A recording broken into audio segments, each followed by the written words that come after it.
taking place on the traditional territory of the Indigenous peoples of Turtle Island, including the traditional lands of the Anishinaabek, the Haudenosaunee, and the Ojibwe peoples, and on lands connected with the Lake Simcoe Nottawasaga Treaty of 1818. This is the home of a diverse range of Indigenous peoples whom we recognize as contemporary stewards of the land and vital contributors of our society. Item 2.1, motion to adopt the agenda. It is moved by Deputy Mayor Hall and seconded by Councillor McLeod. Be it resolved that the content of the council agenda for May 19, 2020 be adopted as presented. Any questions or comments, council, before I call the vote? Seeing none, I will call the vote. All in favor? And that is carried unanimously. Declarations of pecuniary interest. Are there any declarations of pecuniary interest today? Seeing none, if you find yourself in that position as we move forward, just let us know and the general nature thereof, please. Item 4, adoption of minutes.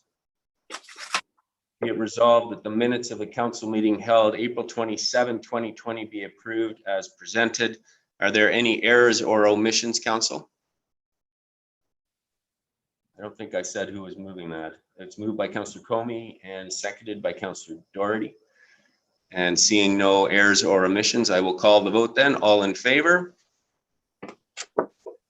And that is carried unanimously.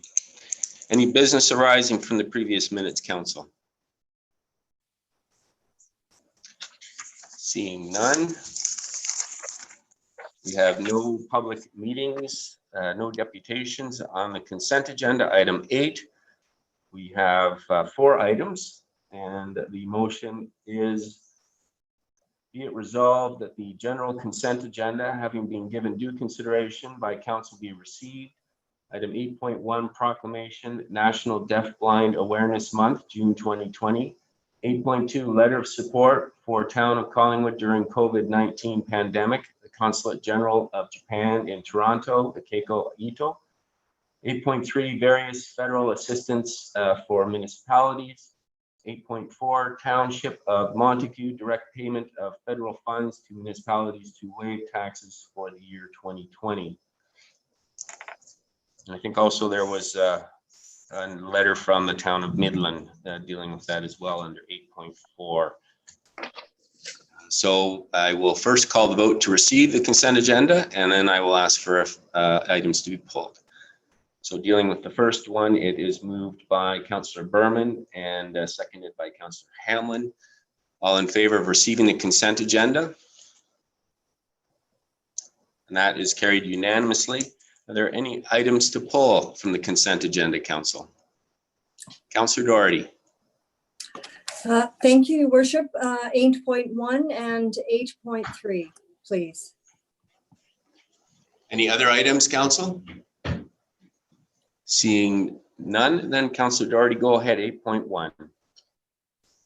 Thank you, Your Worship. 8.1, which is a proclamation for National Deafblind Awareness Month in June 2020.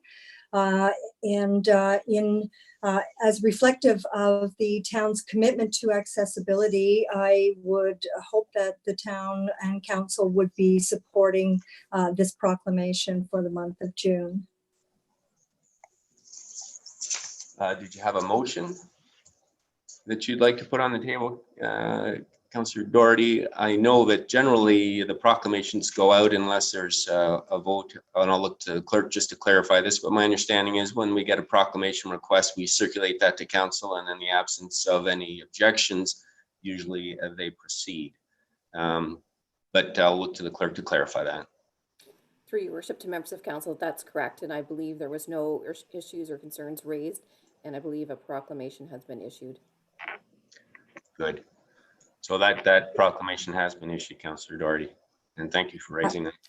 Yes, thank you, Worship. My apologies. I actually had not seen a proclamation on the consent agenda previously, or maybe I was just asleep. Anyway, 8.3. Yes, go ahead. Thank you, Worship. And this letter is from the town of Oakville, has been directed both to the provincial and federal governments, asking for permission for commercial tenants to, can I just start that all over again? To suspend evictions of commercial tenants for a minimum of 6 months, and to allow tenants to make application for rent assistance if the property owner does not want to apply or is ineligible, and to allow property owners, if they have more than one property, to make one blanket application. These would be considered to be enhancements to the Canada-Ontario Emergency Commercial Rent Assistance Program. We have heard from our own members of our business community that there have been very few building owners and landlords which have taken advantage of this rent assistance program thus far. Anything that we can do to make it easier for both building owners and tenants to get through this crisis in a relatively solvent state, I think it would behoove this council to support it. Go ahead. Sorry. Did you have a motion or some action you'd like council to undertake? Yes, I would like to bring under notice of motion a motion to support these communications to both levels of government from the town of Oakville. Okay, so noted. I'll look to the clerk. Would it be appropriate now to put the motion on the table or bring it up under notice as a motion? Through your worship, I would suggest in accordance with our procedural bylaw that now we've heard from Councillor Doherty that we included under our notice motion section today, but we will include it on the 25th. Okay, so I've noted that down, Councillor Doherty, and we will revisit that under notice as a motion. Thank you. Any other comments or questions before we move on? Seeing none, then we will get to item 9, reports and minutes of other committees, boards, and the task force. 9.1 is the Collingwood Public Library Board minutes.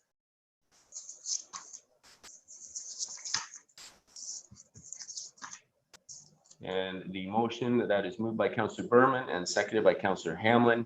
Be it resolved that the minutes of the following boards be hereby received and recommendations contained therein be approved. Collingwood Public Library Board meeting April 23, 2020. Are there any questions or comments before I call the vote, council? Seeing none, all in favor? And that is carried unanimously. Thank you. Item 9.2, the Economic Support and Recovery Task Force update and recommendations. I will leave the resolution until after we've received the report. And so we have with us our Vice Chair, Foster Williams today, as well as the individual team leaders from the 6 action items to present the final report to council.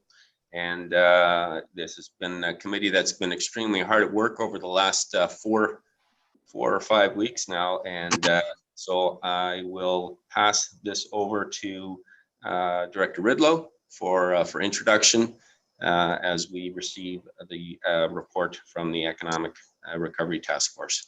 Martin. Thank you, Mayor Saunderson, Deputy Mayor, councillors. It has been a fantastic team of 14 people that has been literally working tirelessly 7 days a week to make sure they can synthesize some fantastic information they've been able to gather from organizations, associations, and just even from some of the core parts of how the town operates.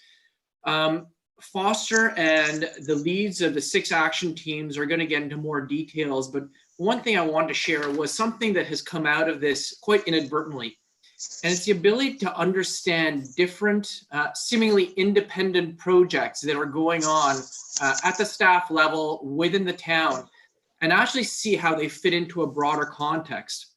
And that's particularly important when you consider the impact of COVID longer term on the community.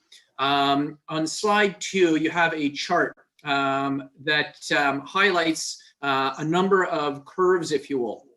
And what's important from this, and Jennifer Parker shared this with me as part of the effort that she is doing in terms of helping with various social support services. And what she highlighted within that wave of different variables affecting us is our health wave, if you will, the first wave, is all about the health aspects related to COVID. As those taper out, there's going to be a bit of an oscillation. There are second, third, and fourth waves that we need to be aware of that include economic impact, psychological impact, burnout, and some of the longer term impacts on the overall social quilt work that makes up Collingwood. And that certainly does have impact on the economy, not only based on the ability of business leaders to continue to march forward under very tough circumstances, but it also relates to the workforce as well as the families of the workforce. And that is certainly something that is proving quite the challenge in the future for businesses and for the community. And that's something that this task force has been able to synthesize, as you'll see, particularly as part of action team number 6. With that context, I want to pass it on to Foster, who will introduce you to the task force and their recommendations and suggestions. Over to you, Foster. Thank you, Thanks very Mark. much. Foster, I'm just going to interject here, being advised that we may be having issues making sure that this PowerPoint presentation is visible to our audience. So I'm just going to look to IT to see if we can make sure that the public. Okay, so we've got confirmation. Foster, take it away. Thank you, sir. Like the virus, which we can't control, I'm delighted to tell you we can't control good intentioned citizens in our community and our town's own administration, all exceptional people. They've jumped into action already to help our local business owners and operators. And aren't we lucky to have a group of business support people who are first responders in our midst? You'll hear many recommendations today that are no cost, and some are already underway. You will also hear some recommendations that cost money that our entire team stands behind. These recommendations will address both short-term challenges and long-term economic and social needs. And as our council, we hope to position you to support a well-run community of businesses that over time will enhance their own durability, sustainability, and profitability, and provide our citizens with quality jobs and good careers. We also present you with social service initiatives that will help protect and strengthen the fabric of our community. And when we achieve these goals, all stakeholders benefit.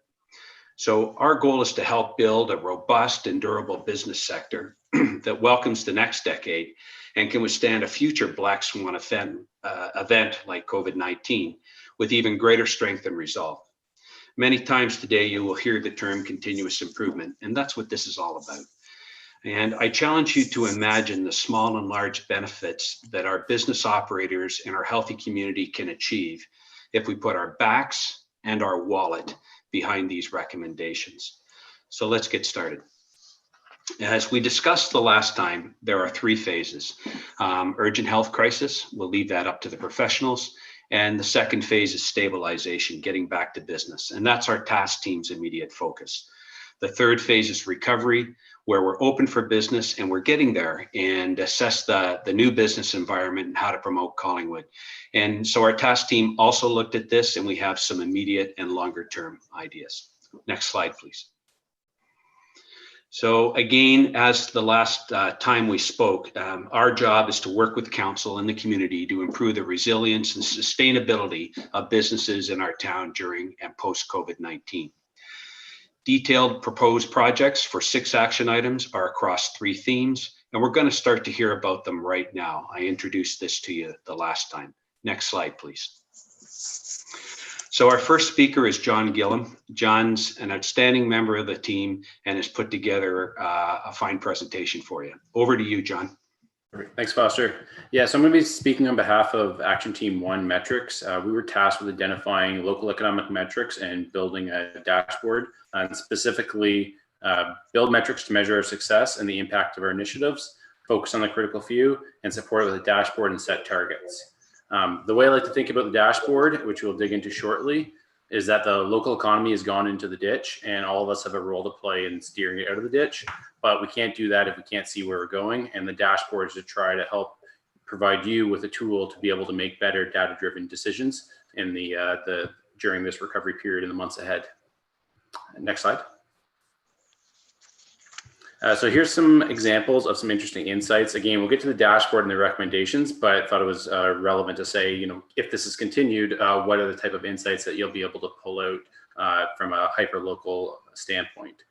And so what we've seen is a 70% drop in real estate sales activity for the month of April, a 28.5% drop in local jobs available based on Indeed, and then a reduction in year-over-year power usage by industry, 52% industrial, 42% education, 32% hospitality for the largest users in Collingwood.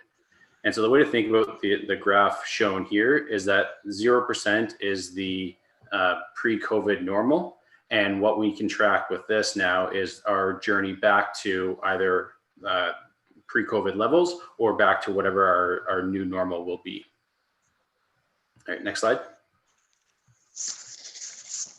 So here's an image of the dashboard tracking the key hyperlocal economic indicators for the last 2 years and able to be updated on a monthly basis moving forward. My understanding is that each of you have received a copy. I know you can't see it on this screen. And the recommendations from Action Team 1 are as follows. Develop and maintain the regular dashboard. The procedure to keep this up to date has been created, and it should be fairly efficient, taking a couple of hours per month to update and share. The current version updated for April, I believe you guys have a copy of. Source local unemployment and tourism traffic data. The one metric outstanding on the dashboard is the local unemployment info. Unemployment data provided by Stats Canada covers from Cambridge to Midland and isn't very useful for the Collingwood focus. The work of the 4 counties does to localize that data, and they've expressed interest in being able to support it. Should be provided. We should provide them with the tools that they need to be able to make that happen for Collingwood, and that's the purchase of some metrics. Additionally, localized geodata to show tourism returning to Collingwood should be looked at with the geofence analysis, and that's using cell phone data to measure the returning tourists to Collingwood and the rate that's occurring compared to previous COVID levels. Recommend to Council a Livability and Wellness Index. And so this is following the recommendations of staff in the Economic Development Action Plan, goal number 2, and to execute a livability analysis. Continue to support regional employer and employee surveys. So Collingwood's participation has been the highest of any region in Simcoe County in the regional business surveys. And that's provided a lot of insight to both the task force and then also some of the service providers out of the BDC and SBEC, and allowed them to tailor their offerings, such as the digital Main Street webinars. And so that continued support of those surveys should continue.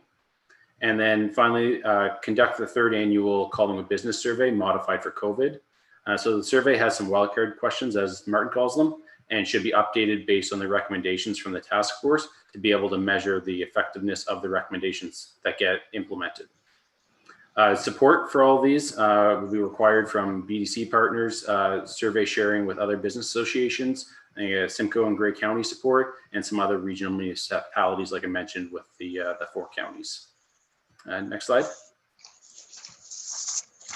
So if implemented, what will be the benefit of these recommendations? Ultimately, it will be the ability for you to make data-driven decisions. Additionally, you'll be able to monitor the pace of local recovery monthly, understand which segments of the local economy are struggling and need additional help, and be able to separate the noise from the signal when it comes to interest groups pushing for specific relief. And then see leading indicators for the local economy, such as online interest in Collingwood, jobs available, some stuff that isn't available elsewhere or provided from traditional means. So a quick quote, most of the world will make decisions by either guessing or using their gut. They'll be either lucky or wrong. And our hope with Action Team 1 recommendations is that we'll be able to brush a little snow off the window to help you see ahead and make better decisions as you work to help steer the local economy out of the ditch. Thanks. Thank you, John. You know, one of the points that John made is the importance of good data quality to make important decisions going forward. as opposed to having individual stories or events influencing your actions. And so one of the important things the team has attempted to do is to identify a number of metrics that we think will be useful to council going forward so that you can make just-in-time, high-quality decisions. Now on to Team 2. Our speaker for Team 2 is our good friend, Kathy Anderson. Over to you, Kathy. Thank you. Good afternoon, everyone. I'll be speaking on behalf of Team 2. And our team's goal was to ensure that all businesses have access to the appropriate government funds available to them and to collaborate with the business associations to deliver this. We also want to provide access to volunteer subject matter experts in the community who can offer advice on specific business challenges, such as effective cash flow management, inventory control, HR. The range is limitless. And to help business owners access and understand the provincial guidelines to prepare for reopening and to encourage them to be proactive and get ready now. So we're pleased to tell you that a great deal of action is taking place already at no additional cost to the town. The COVID-19 Business Recovery Resources. This is a dedicated source already in existence on the town webpage. So collingwood.ca/recovery. All the programs and information available to businesses and services have been gathered and compiled into this dedicated place that lists town programs, government assistance, and available resources that specific business types can access. This will be continually updated as new programs, guidelines, and assistances are presented. And we know that's happening daily. So business mentorship and advice on selling online. This exists today within the Business Development Center. Startup and small business consultation is available by phone and digitally by the Small Business Enterprise Center, and targeted coaching is available through the Center for Business and Economic Development. Collingwood Commons has been developed by our team member, Brandon Houston. This has become a home base for local businesses and is provided during COVID-19 crisis at no cost to them. It has allowed business and services to have a web presence if they have not yet developed one, and it gives them a platform on which to advertise their offerings. It's also become a central location for shop local, takeout meals, gift cards. It's been a great resource. Our team member, Rick Lex, is working with the Optimist, the BIA, and the Chamber of Commerce to source PPE supplies, and they will be listed on the Collingwood Commons site so that local businesses can access the PPE tools and products they need. The Digital Main Street program has been in existence locally for the past year through a grant from OMAFRA and is in partnership with the BIA. This program's mandate has been to help Main Street businesses enhance their use of digital tools and techniques to better promote themselves and sell online.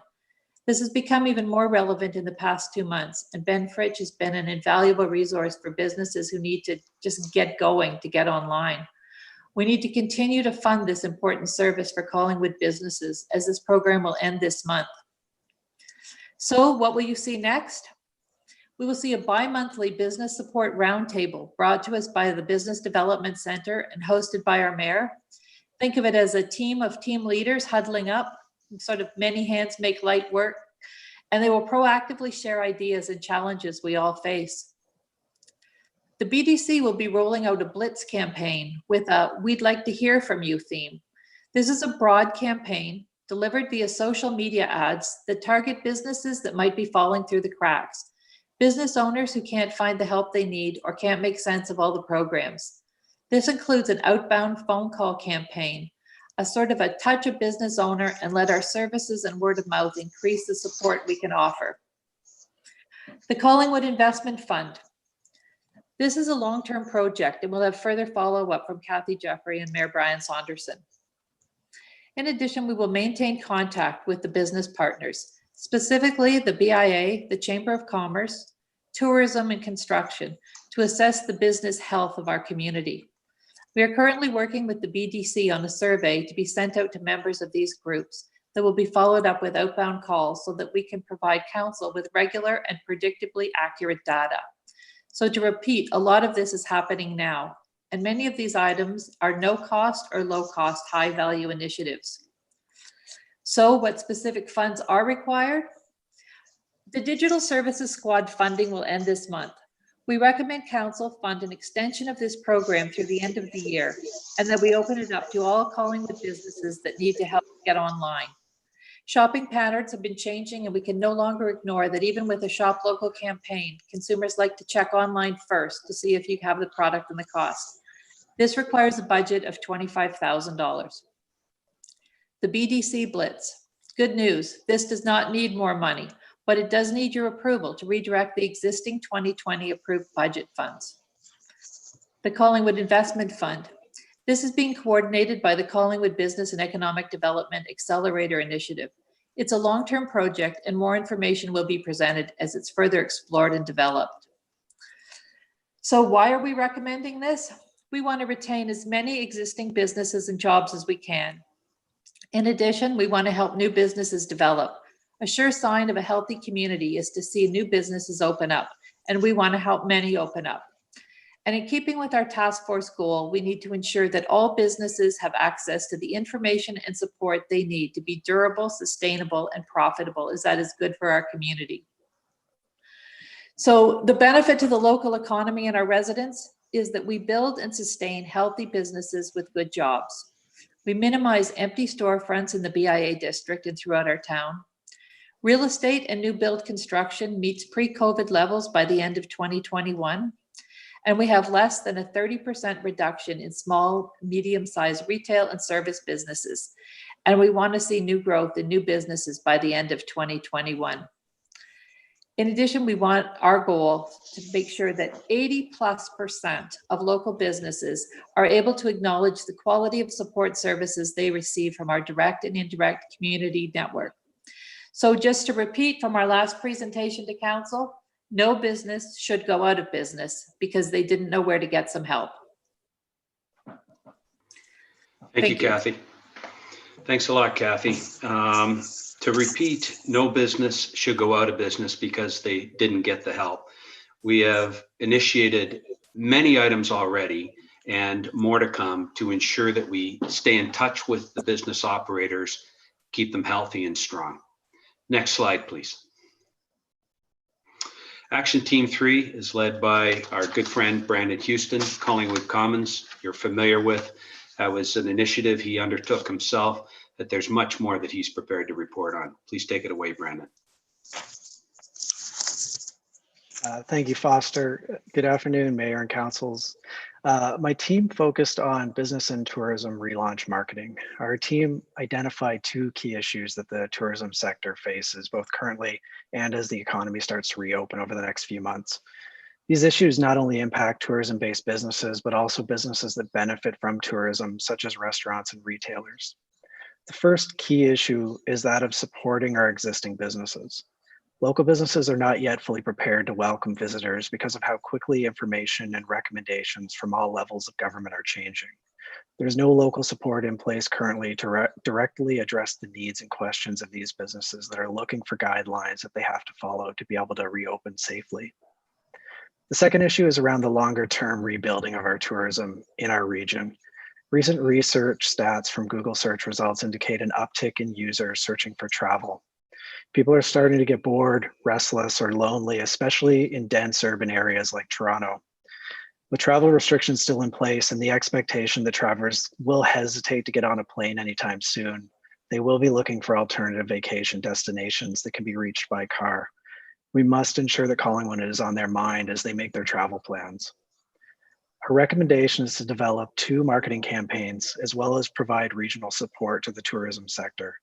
One focused locally and regionally to promote shopping local to our residents within our community, and the second to promote our town to outside visitors to continue building awareness for when the time comes to safely welcome them back. These recommendations include consolidating our tourism marketing efforts with economic development and hiring a town ambassador to lead this task to be the point of contact for all businesses. Additionally, the ambassador must build, maintain, and share user-friendly guidelines reflecting federal, provincial, county, and our town expectations for the entire tourism business sector, including retail, hospitality, and culinary. Finally, South Georgian Bay Tourism has developed a phased plan to support the regional business community and promote South Georgian Bay as a whole. The ambassador would work with South Georgian Bay Tourism to help execute their strategy so that both local efforts and regional are aligned. Our entire team fully supports our recommendations. There are several reasons why we have made these recommendations. And the first, information generated by the federal and provincial government is quickly changing. It's critical for local businesses to have an access point with support services to help them reopen and be compliant. Secondly, local businesses will struggle to get back to business. They will depend on the return of shoppers, so keeping Collingwood as a top-of-mind destination is critical. We're in a good position to benefit from travelers looking for destinations a close drive from their home. Being close to all of Southern Ontario, as well as our attractive open spaces, waterfront activities, and our historical downtown makes Collingwood an ideal destination for travelers looking for day trips and weekend getaways. The town ambassador will be responsible for building and tracking metrics to give council data on the results of our efforts over time.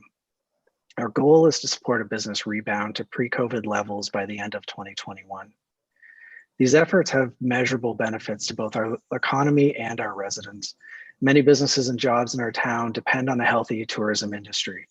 A well-planned and executed campaign will prepare our businesses to properly open and safely welcome our visitors back into their establishments. We will first build awareness locally and then attract our valued out-of-town guests. This will help us to rebuild customer traffic to downtown and all around Collingwood. In regards to South Georgian Bay Tourism, the success of their plan and the future of tourism in the region hinges heavily on stakeholders like the Town of Collingwood and others coming to the table and putting support behind it. The town has an opportunity to lead by example and support a truly regional initiative which benefits all, both at the local level and the regional level. Our hope is that other municipalities within the stakeholder group will follow suit. There is no us and them in this crisis. And when we talk about supporting, rebuilding, and developing sustainability, there is only success or failure. If there ever was a time for our communities to come together and rebuild, it's now. To repeat, our goal to support a business rebound to pre-COVID-19 levels by the end of 2021. We believe that these recommendations are the most viable way of doing that. Thank you. Thank you, Brandon. You know, one of the things Brandon mentioned is town ambassador. In my line of work, we call that the designated worrier, the key point of contact where people can go to get current information. And I don't know about you folks, but I try to stay on top of this every day. And there are different elements of information that come our way, but the ability to keep our shop owners current with all the information that they need is dependent upon us having a focal point person, and we consider that the town ambassador. So the next segment is action item 4, and I'm going to turn it over to our good friend Larry Law.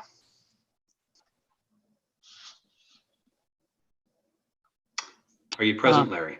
Yes, right. Good afternoon, Mayor and Council member. We have been working around the clock for the last few weeks. We are very happy that we have some good recommendation and that we are going to present to you. And we feel that the relaunch of the event will be very important because it shows life.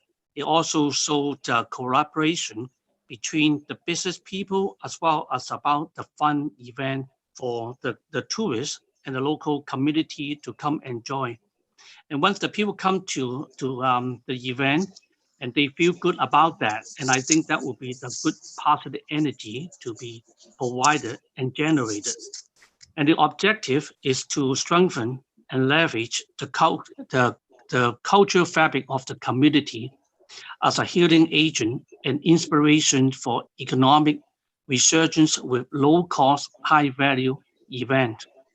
And we're also working very closely with Dean and Martin, the town staff, as well as the local community to come up with the list of the project that we list in there, and such as the SGB Festival for Canada, virtual series like the L&O Spotlight, Collingwood Art Call, and Walk This Way, Collingwood Virtual Downtown Discovery Tours, modified BIA event such as the Keys to Collingwood Farmers Market, which we're coming back to a little bit more of telling about what we are doing, and also evaluate any kind of a downtown street closure as part of the specific event planning process.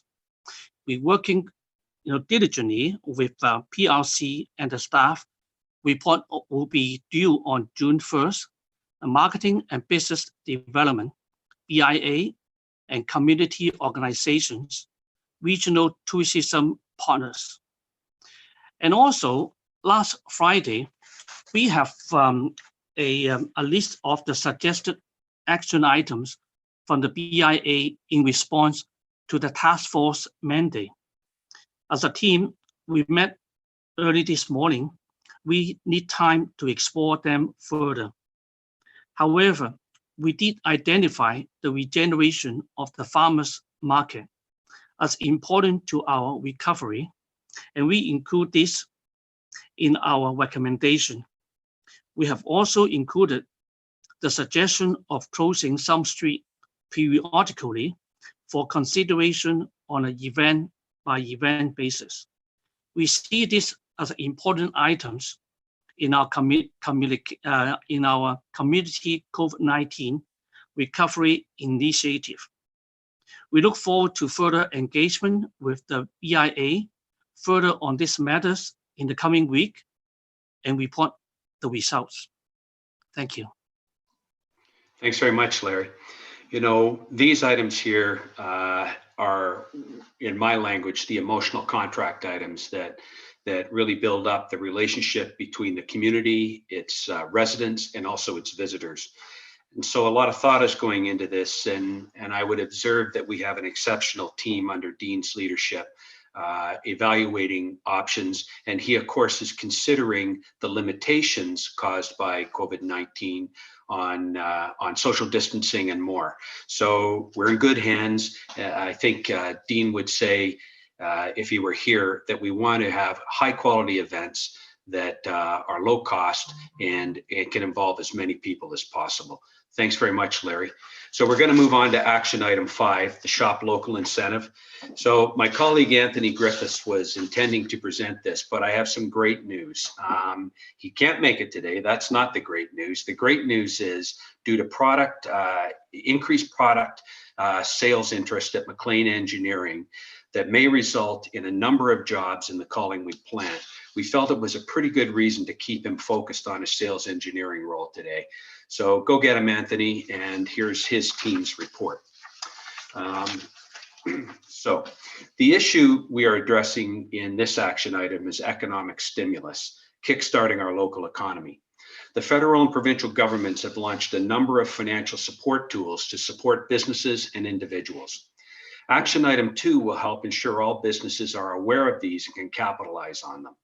But many businesses do not qualify for these programs or will not experience the anticipated relief that they hope for by accessing these programs. If they can make it through these initial months of closure or reduced revenue, they will need a quick revenue boost to pay their bills and survive. Our specific recommendation is to drive traffic and sales into local businesses, primarily retail stores and service operations. We are proposing to put cash into the hands of local residents for use in local registered businesses within a prescribed period of time. How will it work? We'll distribute a cash equivalent product to all households in Collingwood for use in Collingwood businesses within a defined period of time. The general idea is up to 3 months. All details are still being explored, and how we will define who receives it and how it will be distributed, how we will distribute the funds is on the table. How will we receive the funds, on a preloaded card or a promotional coupon? These are just some of the considerations that are underway today. And it would be interesting for you to know that we discovered a clip the other night on, I believe from MSNBC News with Mark Cuban suggesting this very thing. We think he listened in on our meetings. So when will the coupon expire? That has to be decided. How will it be protected against theft, counterfeiting, misuse, or other attempts at multiple redemptions? That has to all be considered. So there's a lot on the table here that has to be processed, but we're already working on it with purchasing and treasury, the BDC, the Chamber of Commerce, and the BIA to think through this initiative. Despite the challenges to implement, we fully endorse this idea and ask for your full support to advance it further. Now, our target launch date is August. Our goal is to deliver the stimulus at a time when most businesses are expected to be fully open and operational.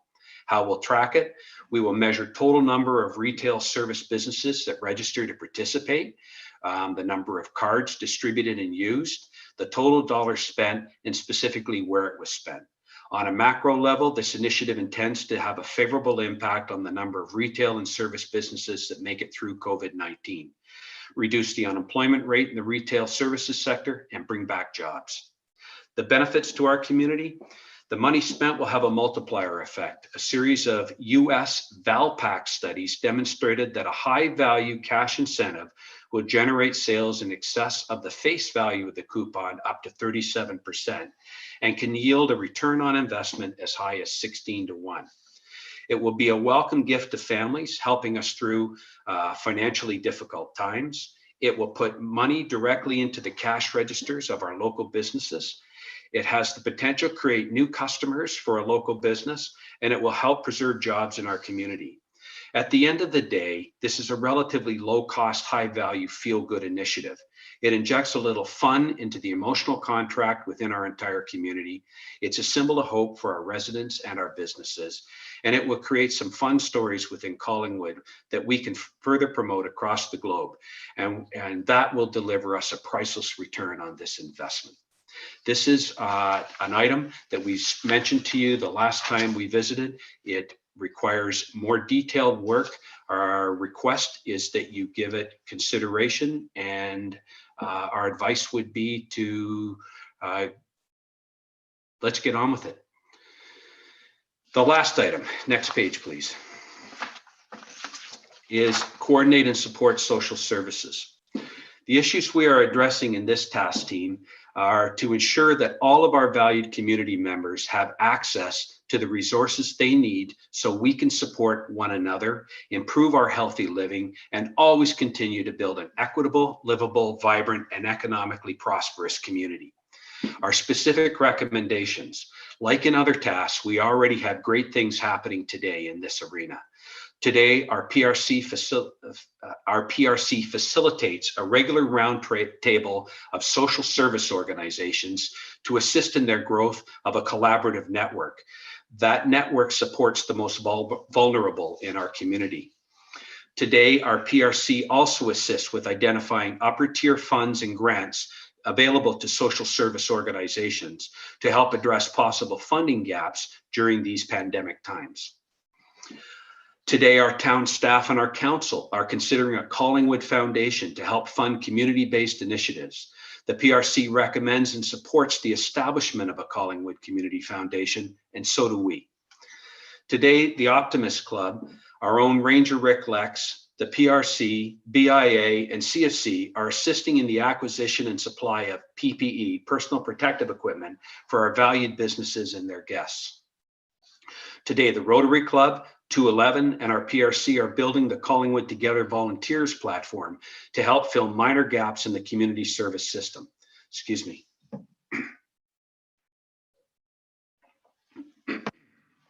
We request Council continue to provide their support for the Community Wellbeing and Inclusion Coordinator. Again, I think of that as the designated warrior, the go-to person. To have that focal point person helping us with all these things is critical to our long-term success. While all indications are that social services remain stable and effective currently, the full and long-term impacts of COVID-19 are yet to be realized. That first slide was very impactful on me when I saw it, and it led me to do a little bit of research on what's called amygdala hijack. You may want to look that one up because it talks about the impact on the psyche during times like this. Where are we here?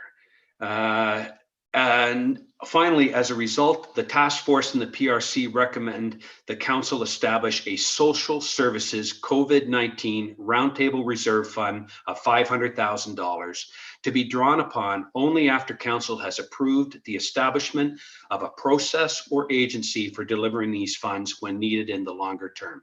As a team, we support the PRC's call to action in this area. So the good business reasons. A healthy, vibrant community benefits all sectors and all stakeholders. The definition of health includes physical, mental, and social well-being. As we saw in an earlier slide, covering the social and psychological impact of, or the observable and hidden impacts of COVID-19, they may stretch out many years to come. The investment we make today will help us when we face future black swan events. Our goal is not to have another one, but if we have one, we need to be prepared.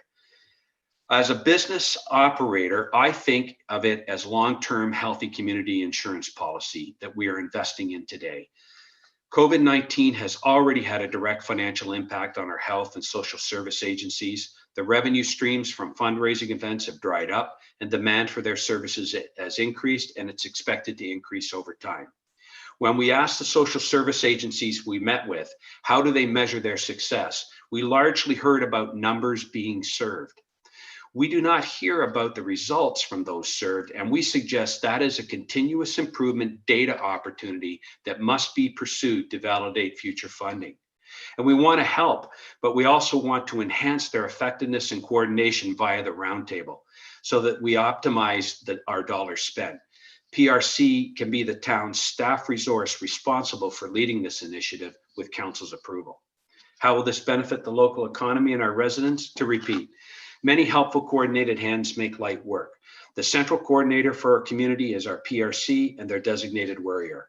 Our goal by the end of 2021 are: one, our economic, physical, mental, and social well-being will have recovered from the immediate impacts of the pandemic. Two, businesses will be healthy, durable, and profitable with a quality local workforce. Three, our social services community will have reinvigorated their services in a cohesive and mutually supportive manner to optimize their value to our precious community.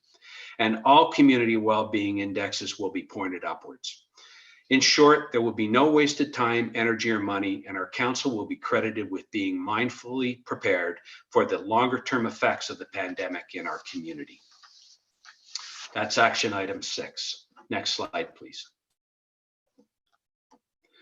So the next step.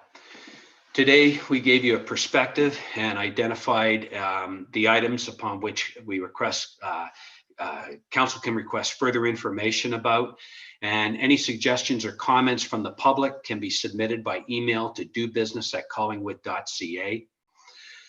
May 25th, we'll be back to request for support of the critical projects that we've identified. And on June 15th, request for support of other projects. We've touched on the 6 items that are below, and that's it for me. Back to the mayor.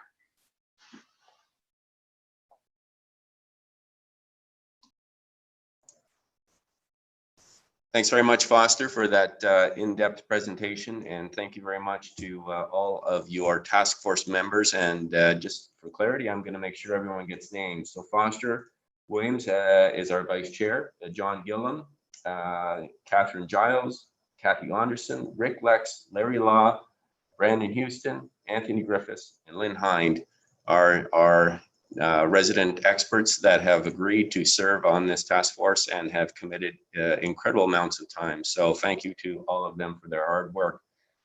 And I will now open the floor to questions from council on the presentation we've just received.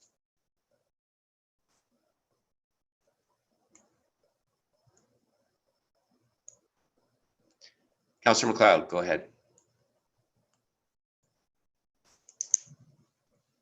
I have quite a few, actually, but I think I'll start with the final one, wherein Mr. Williams said that they'll be coming back to us on the 25th of May with a request regarding the 6 items. And I just wonder if he could tell us exactly what those 6 items are so we can begin our contemplations following this, following the presentation today. I'm sensing the 500K is part of it, but I wasn't really clear on what the actual other 5 are. Foster. Yeah. Go ahead. Thank you, Your Worship.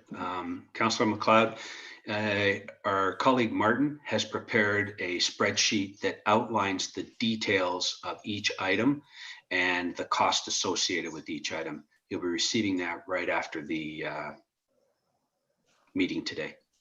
Oh, terrific.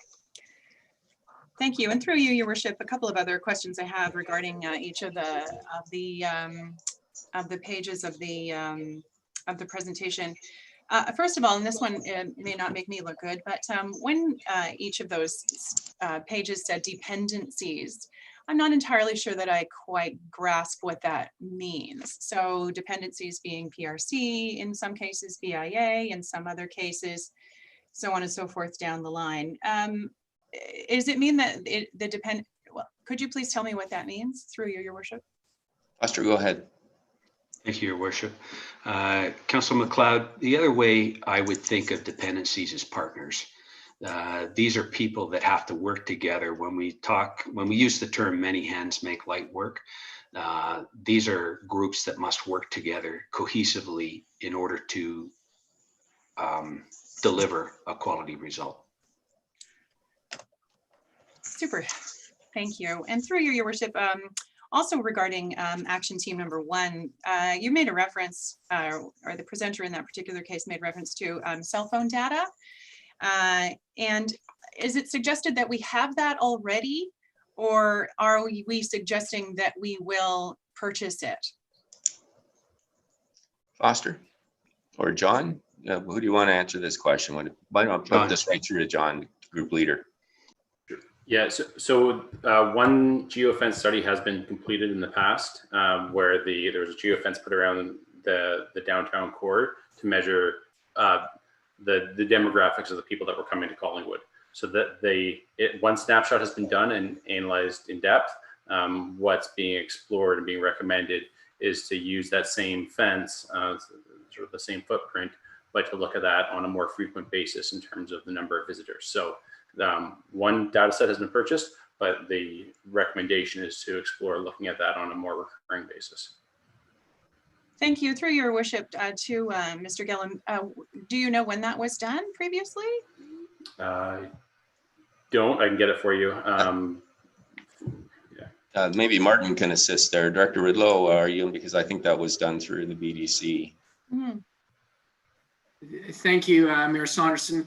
That was done in collaboration with Gray and Simcoe County, as well as RTO7 Tourism Association, using Environics, a research firm. And they did that for a number of communities in the RTO7 Bruce Gray Simcoe area. And we're fortunate to be one of those test areas. That study was conducted about a year ago, if I'm not mistaken. Thank you. Regarding action team number 2, I'm curious to know about the success of Collingwood Commons. I've been on it several times myself, and thank you for my dinner tonight. Is there some way to know how many visitors have been there already since it's been up for 3 weeks now, maybe 4? I'll look for Brandon. Brandon, are you on board to respond to that? Yeah, I don't have the results from just the past week, but the previous 30 days since launch was reporting just over 20,000 page views. And from a revenue basis, so some of the sales go directly through the site and some direct to the individual e-commerce sites. Sales directly through the site, we're averaging somewhere around $1,000 a day in revenue. Thank you. You're welcome. Also regarding action team number 2, there was discussion, and it sort of went past me kind of quickly. So I was wondering if I could get a little bit of a clarification regarding the work that is being suggested for the mayor and for Councillor Jeffrey to be doing in this item. Through you, Your Worship. Thank you. Are you, Brandon, we'll put that back to you. I think it's what it was referring to as the Community Investment Fund. Is that what you were referring to, Councillor? I'm not sure. I heard your name mentioned, and I heard Councillor Jeffrey's name mentioned, and I was like, wait, what? I was just looking for some clarity.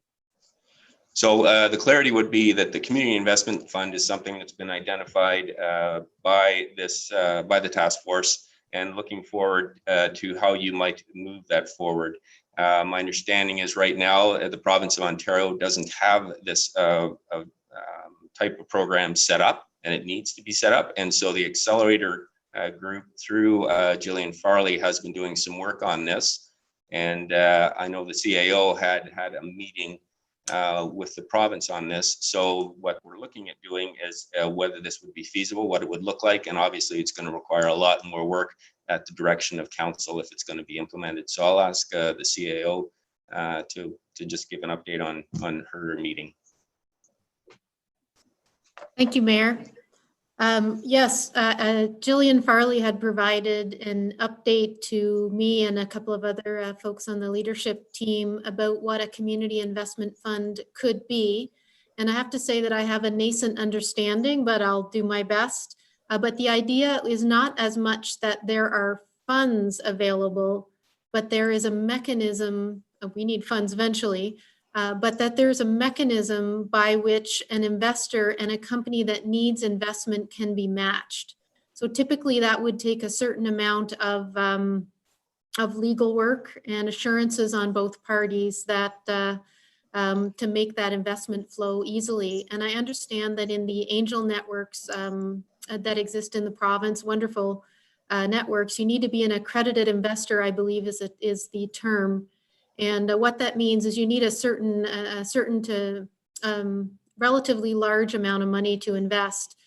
And what in a community investment fund or the mechanisms behind it would do would allow people with much smaller amounts, say down to even $1,000 or so, to find businesses or emerging businesses within the community.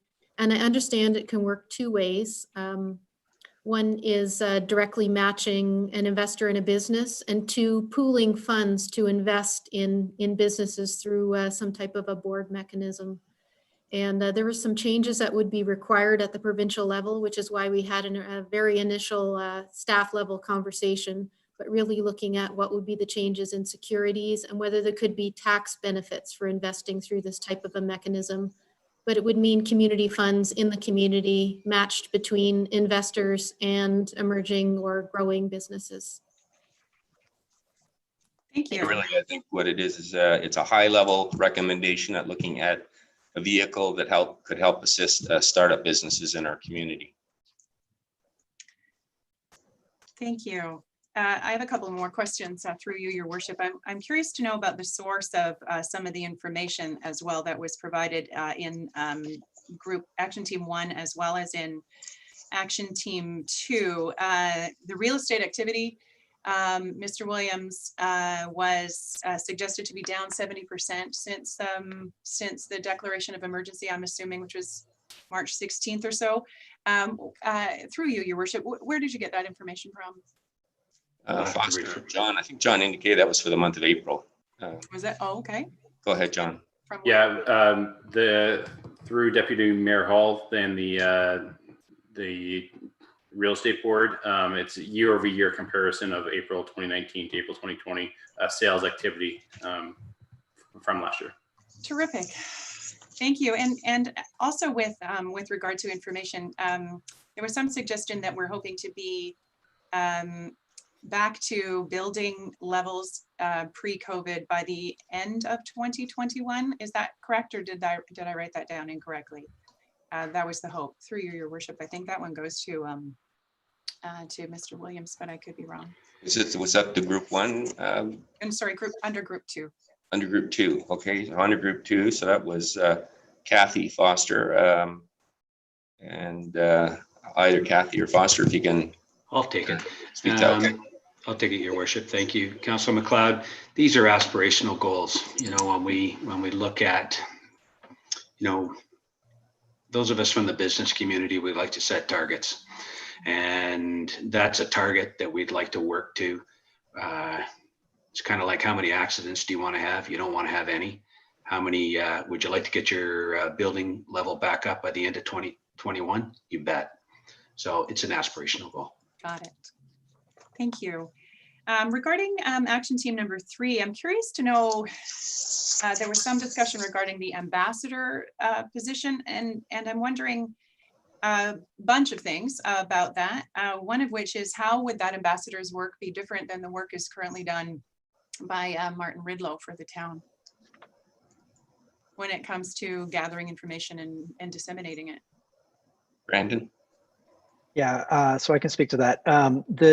Really what's been identified is the role of the ambassador would be the central point of contact. And what we've identified is that, through Martin's role with the town and other resources that are currently available, this task, because of the size of the crisis that we're in, really requires one additional person to be able to do that. I don't think that it could be put on the plate of Mr. Ridlow as well as all of his other tasks. I think it really does need the support of an individual to head it up.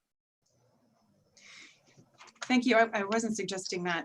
I was just wondering how the role would differ is all. And is it suggestion through you, your worship, is the suggestion of this position that it be someone hired by the town, or is it a full-time job? Is it a contract job? Are we thinking that it lasts forever or for a year? What's the thinking of this particular group?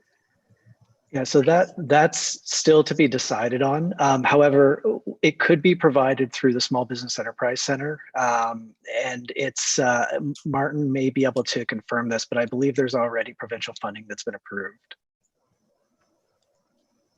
Martin, are you able to assist? Thank you, Mayor Saunderson. It's something that we're going to be reviewing with department heads. But that certainly is one consideration for how we could address this ambassador role. That would really be an extension of what the Business Development Center partners are already doing. But as Brandon said, we just need the resources to do it effectively. Thank you. Regarding, I think I understand what's going on regarding action team number 4, and I think it's all dependent on virus loads and case loads as well. So I'm going to leave that one for now. Regarding action group number 5, with the discussion regarding the high value cash incentive, how much cash? I understand this is supposed to be a high level thing, but I bet you've had a conversation about what the suggestion of number of dollars ought to be. Through you, your worship, how many dollars are you thinking is the appropriate number to hand out to taxpayers in Collingwood to spend at Collingwood businesses? Foster? It's a great question. I will tell you that the range has been from $50 to $100. Okay. And so I'm pretty sure, thank you very much. And I'm pretty sure in conversations during budget time with our treasurer, I was told there was 9,000 individual households paying taxes in Collingwood. I'm pretty sure that number is correct. So the math on that comes out to. I would go with 10,000, and the math is going to take you from $500,000 to $1 million. Okay, great. Thank you.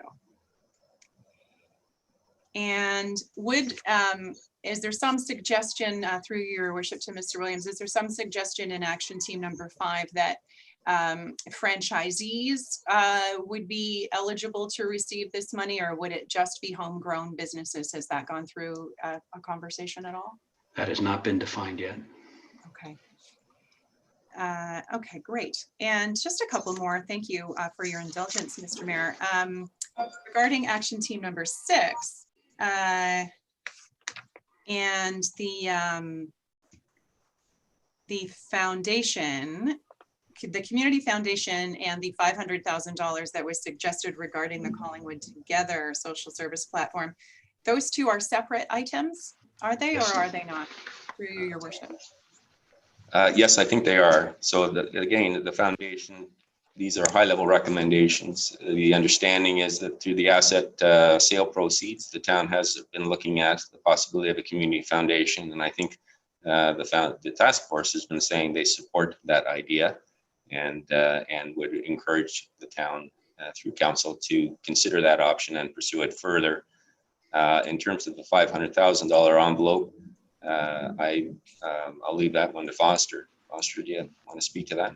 Yes, just have to get my notes. One moment, please. Thank you. So that's the Social Services COVID Roundtable Reserve Fund.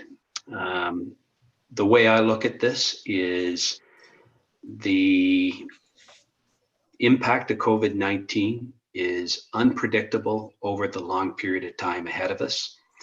And the PRC needs to be able to access money in order to address it, but they have suggested that a process or agencies for delivering the funds when needed will be established. So the way I understand that is it's still within the control of council. Okay. And I have one last. In business, Councillor McLeod, in business, we often talk about a reserve fund where it's an uncertain thing. And so we want to put it to the side so that we're very aware of it. And that's the way it was explained to me. And I thought if I owned the business, that's what I'd be doing. Right. Thank you. And my final question is, and I want to express that none of the questions that I'm asking are in any way intended to be critical. I'm so impressed with the work that you people have done and so grateful that you've volunteered your time. I have actually, the last question that I want to ask though is whether any of the groups have inquired whether any landlords in Collingwood have given, because I remember we were discussing in the consent agenda, there was those letters regarding rent relief and so on and so forth. Have we inquired whether there are landlords in Collingwood that have given rent relief to the businesses that are occupying their buildings? Through you, Your Worship, I'm not sure entirely who would answer that. That would be the commercial rent programs, and it was Councillor Doherty that had raised some examples. I don't know if the task force has specifically canvassed that. We have heard from the BIA and from the Chamber of Commerce about their issues, but I don't know if there's been any specific call out other than questioning through representative groups. Foster? No, sir, we have not investigated it. It's anecdotal, and I'll defer to Councillor Doherty. Councillor Doherty. Thank you. And indeed, the information that we have at the moment is anecdotal. However, it is extremely, extremely low to our knowledge. Number of landlords who have actually attempted to take advantage of this program.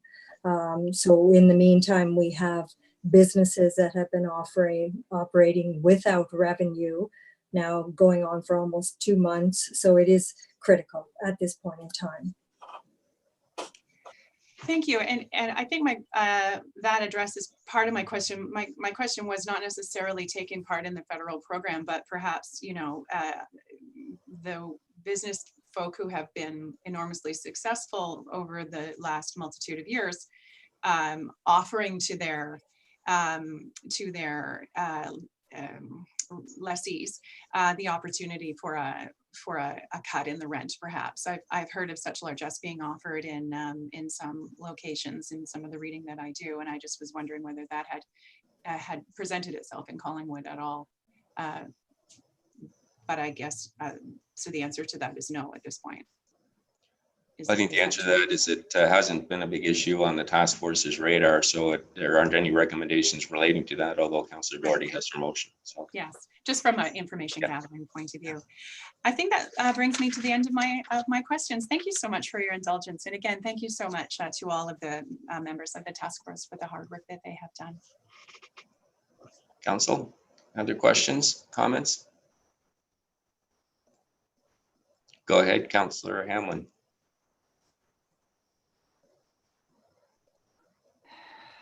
Thank you, Mr. Mayor. And I'd also like to just start by thanking all of those business leaders who stepped forward and devoted their spare time to helping our community think through these enormous problems. And I very much appreciate the creative thinking and the ideas we're starting to hear come forward. I have a question and then just maybe a few comments. There was some discussion under one of the items about opening up our roads for specific events. I think it was perhaps under Mr. Law's item.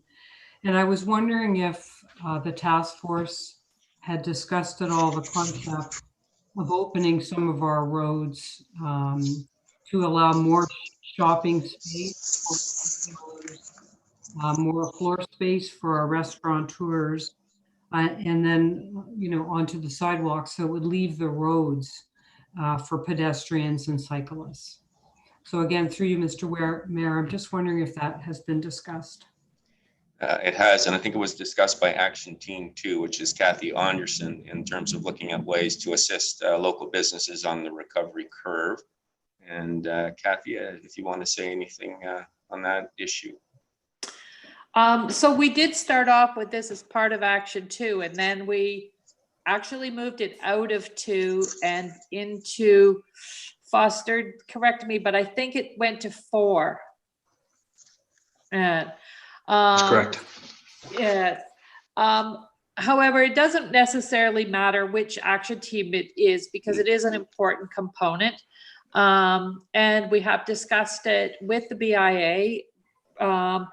And I believe it's gone over to Dean and Martin for some follow-up from how we can make this work. If we don't use the road, or if we don't use some extra parking spaces, what can we do to help out? So we don't have any concrete answers right now, and it is a little bit complicated, and we do need to involve the BIA much more than we have. In this, and I'm going to apologize because I had some trouble getting on, and I had to use my iPad, and now I'm going to lose power in about 2 seconds. So I might throw this over to Foster and go try and plug myself in. Thank you, Kathy. Foster, anything to add on that? I think that this is a interesting area that has a lot of interest by a wide variety of people. So Kathy's comment there about the BIA as a stakeholder, and the Chamber of Commerce as a stakeholder, and the whole community as a stakeholder in trying to figure out how to address this is it's like a Rubik's Cube. It's going to be an interesting puzzle to try and address. One of the things I thought was quite interesting, though, was a conversation about expansion onto the sidewalk and creating space, and that seemed like a good idea. There's costs associated with it, and there's permits associated with that. So it's one of those things where what appears like a simple or obvious solution gets complexified by rules and regulations that have to be addressed, and costs. So it's in the mix on the question of closing roads and creating space, and how can we help our businesses benefit from that. So it's, Councillor Hamlin, it's a great question, and it's all in the mix there. Okay, thank you very much. You're welcome. I now just have really 3 comments to add to what's been said. Brandon mentioned the South Georgian Bay tourism, and I have to confess that I have found our tourism organizations in our region quite a complicated, I don't even know how to say it. There's so many of them with overlapping jurisdictions. And so I just wanted to offer that perhaps the task force could look beyond South Georgian Bay tourism, because I know also there's Simcoe tourism, there's Exploring Ontario, which I believe include Simcoe region, South Georgian Bay, the Bruce Peninsula. And there's a lot of overlapping, and my sense of it all was that no one really had a strong hold on driving tourism for our region, and that much of what Collingwood Commons is doing will overlap with some of what those groups are trying to do. So I really just wanted to leave the thought that there perhaps needs to be some kind of regional drive on the tourism, and I just wanted to leave that thought. The second point I wanted to add a comment to was on the Community Investment Fund, which I thought was a great thing to be exploring. And I heard our CAO mention how it might work, and perhaps even amounts as low as $1,000 per investor. And it got me thinking about the community bonds that a lot of social enterprises, well, not a lot, but some social enterprise organizations are using. And I've had the opportunity to listen to the executive director of the one based in Toronto, and they managed to raise funds, $1,000 community bonds to invest in social enterprise activities.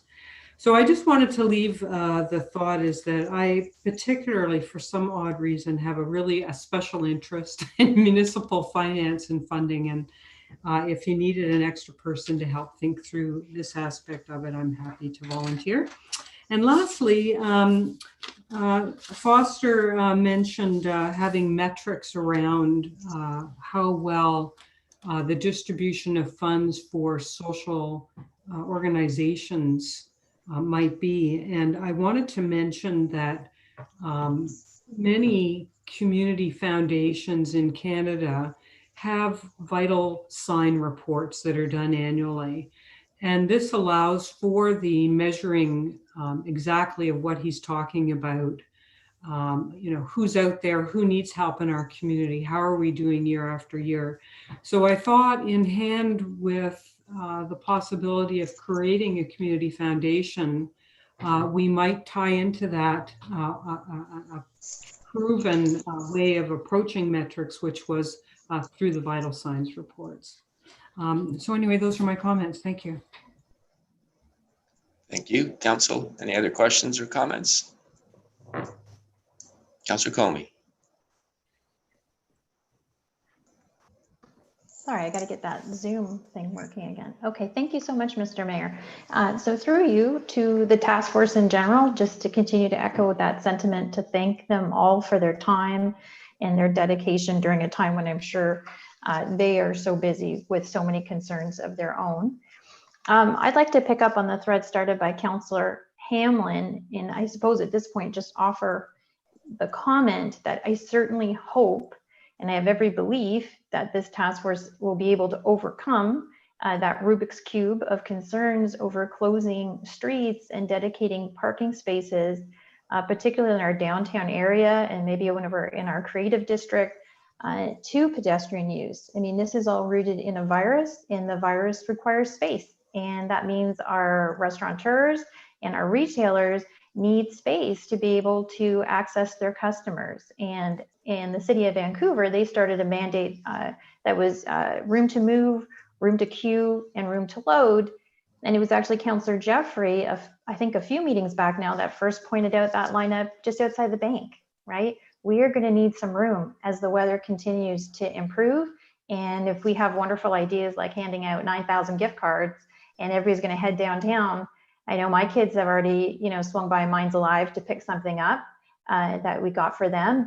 That's great. We want to see this, but we're going to need space. So I, for one, am offering the comment. Our neighbors next door in Barrie did it, and I have every belief that this task force has what it needs to take it on and bring these ideas back to council. So I really hope to see some more about street closures and turning over parking and giving our restaurants and patios and retailers space. Through you, Mr. Mayor, I suppose to CAO Skinner, please. I am delighted by Action Team 6. We know how important this is now more than ever, our community support. I suppose through you, Mr. Mayor, to CAO Skinner, I'm just surprised to see the task force presenting this, the economic task force. Perhaps I misunderstood. I thought we had a community task force and we had Director Culver and Jen Parker, and then we had our economic task force. And it's not clear to me if perhaps they've merged together. I think we saw some synergy there, but I'll let the CAO Skinner speak to that. Thank you, through you, Mayor, to Councillor Comey.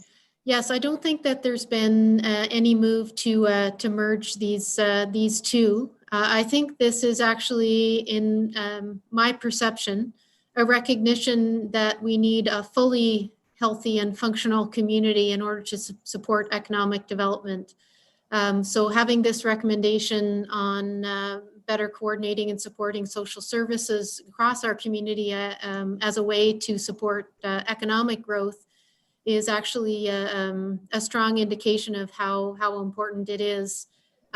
How we move forward with this would be a good thing for council to ponder.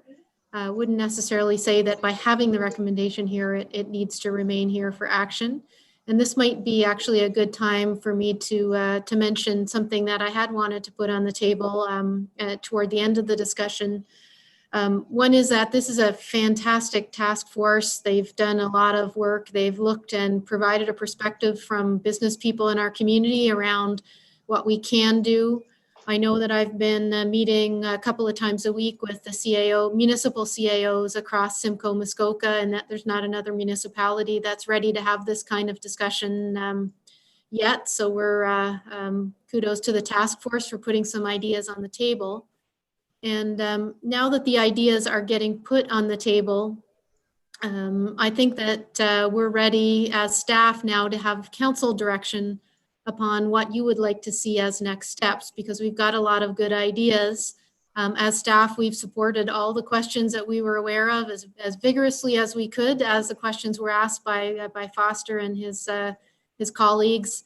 And we'd like to see the ones, be it social services or other items that council would either like to make a decision on outright, to ask for further staff input upon, be that a quick turnaround for something small, or the ones where we need to do a modest sized study to make sure that the council has everything it needs to make a decision.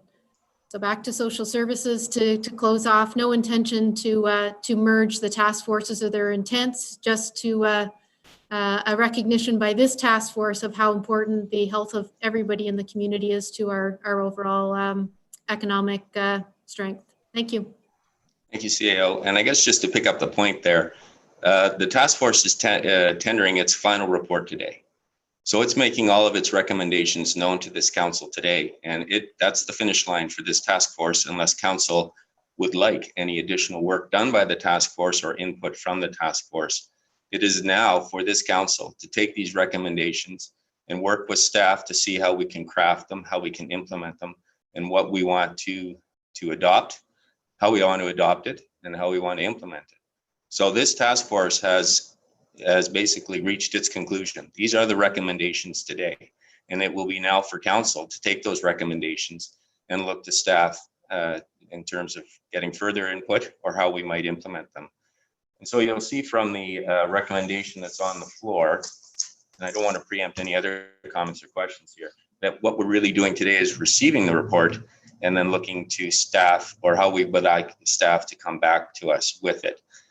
So it's a very broad report. It has an incredible depth of recommendations, some of which are ready to go and some of which are going to require, I think, a great deal of work with staff to craft it, to put it in a way that this council can implement it.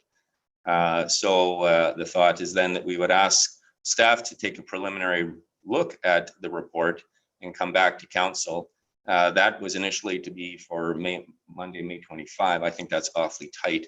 I don't know if it might be more suitable to put it on the agenda for the SIC in June, which would allow more opportunity for discussion, more interactive meeting. And if council deemed appropriate, to ask some of the task force members to come back to ask further questions and get further ideas about the ideas that they have put into their recommendations. So today we are just receiving this report, and it will now be for this council to pick it up and carry it forward. So are there any other questions or comments? I see the Deputy Mayor and Councillor Comey. I don't know if you had other questions or comments. I just wanted to clarify that. Thank you so much, Mr. Mayor. No, that's wonderful. Thank you. Okay. Deputy Mayor. Thank you.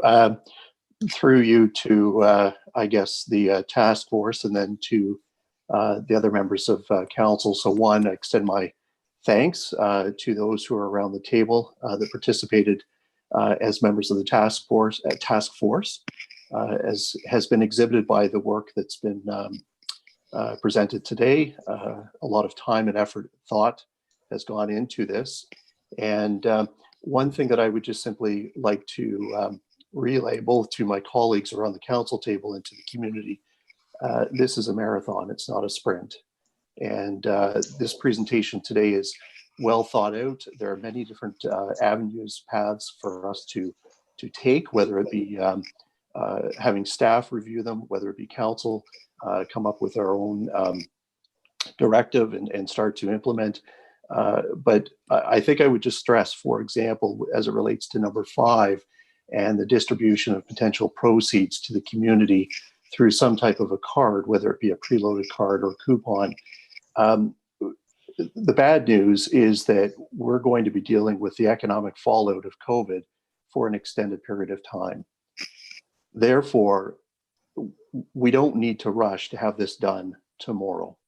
This is something that we can look at, we can examine, we can flesh out, we can make sure that we're doing it appropriately so that it has the maximum impact at whatever period of time we roll it out, whether it be later this spring, sometime over the summer, et cetera. But it's important that it's done properly to ensure that it does have the maximum effect. So I make that comment. The other is that as it relates to the downtown, and I think to the broader community as a whole, the whole discussion about closure of a street or extending patios, et cetera, I'm very much in favor of this concept. I've mentioned it a couple of times that this is something that goes back to the document that was prepared for Vision 2020. It was highlighted there. We're not reinventing the wheel. There are a number of communities who have embraced this for hundreds of years, and then more recently within the past couple of years. It's certainly something that we can take a look at. We are very, very fortunate, and I do think it's important, though, that we compare apples to apples, oranges to oranges. So there are some other communities that are moving ahead with different projects to be able, for patios, for example, to expand their footprint. And one of the reasons that they're doing that is that because the footprint in which they are working with is quite different from our downtown. We around the council table and the task force had nothing to do with the fact that over 150 years ago, the forefathers of this community had the to be able to build a uniquely wide downtown. And as a result of that, we have sidewalks that are, from a width perspective, wider than, say, Barrie or Bracebridge or some other communities that have come up with very creative solutions to be able to extend their patios. And so I think it's something worth looking at. I think it's definitely looking at areas within our downtown for potential closure, whether it be on some type of a semi-permanent, whether it be on a rotating basis. But again, I think it has to be done properly, because if it's done properly, then it will be executed well and there'll be community buy-in. If we rush something like this through that has such a tremendous change, it may not be done properly. And if it's not done properly, we won't have the long-term community buy-in that maybe we're looking at. I think to Councillor Comey's point, it's well taken that, we need to be able to provide space, whether it be within our community parks, whether it's in the downtown, as things start to open up. But a unique opportunity like closing a particular part of our downtown, if it's done properly, it could be something that has lasting effects well beyond 2020 into 2 other years, and could really be something that has an economic driver for years to come, creating a unique presence within our downtown. So really good discussion today. Thank you so much to the task force for everything that they've done. And my only comment in wrapping up is simply that it's now in our hands to start running the marathon, not the sprint. Thank you, Deputy Mayor. Any other questions or comments, Council? Councillor McLeod? Thanks so much. It was suggested that we would receive a spreadsheet with some financial information and suggestions contained therein. And I kind of would like to see that before I vote on asking staff to come up with recommendations for implementation, quite honestly. And you will have that, Councillor McLeod. Today, we're just receiving the report, and then we will be having ample opportunity to get into discussions with staff. So today, we're just receiving the report. We're not approving or adopting any of the recommendations. This is really, as the Deputy Mayor said, this is the end of the task force's job, and this is the beginning of ours. So that spreadsheet will be distributed, and I guess it will come in part from the task force through staff. And then that will be right today. All we're doing is just receiving the report. So there's no adoption or action items. And then we will be asking staff to come forward, and I can see the CAO has her hand up. So I'll pass it off to Sonia. Thank you, Your Worship. I have seen a draft spreadsheet that talks a bit about the range of costs of some of the items and who possibly could be assigned to it from a staff perspective. I don't know if that's ready to, from the staff side, is ready to come to council. However, I don't know if someone from the task force could comment whether they have a product that just talks about the ranges that they've been thinking of and a summary beyond what's already been presented.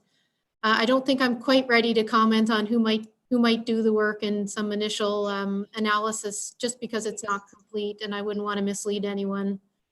If I could suggest maybe the task force could address that.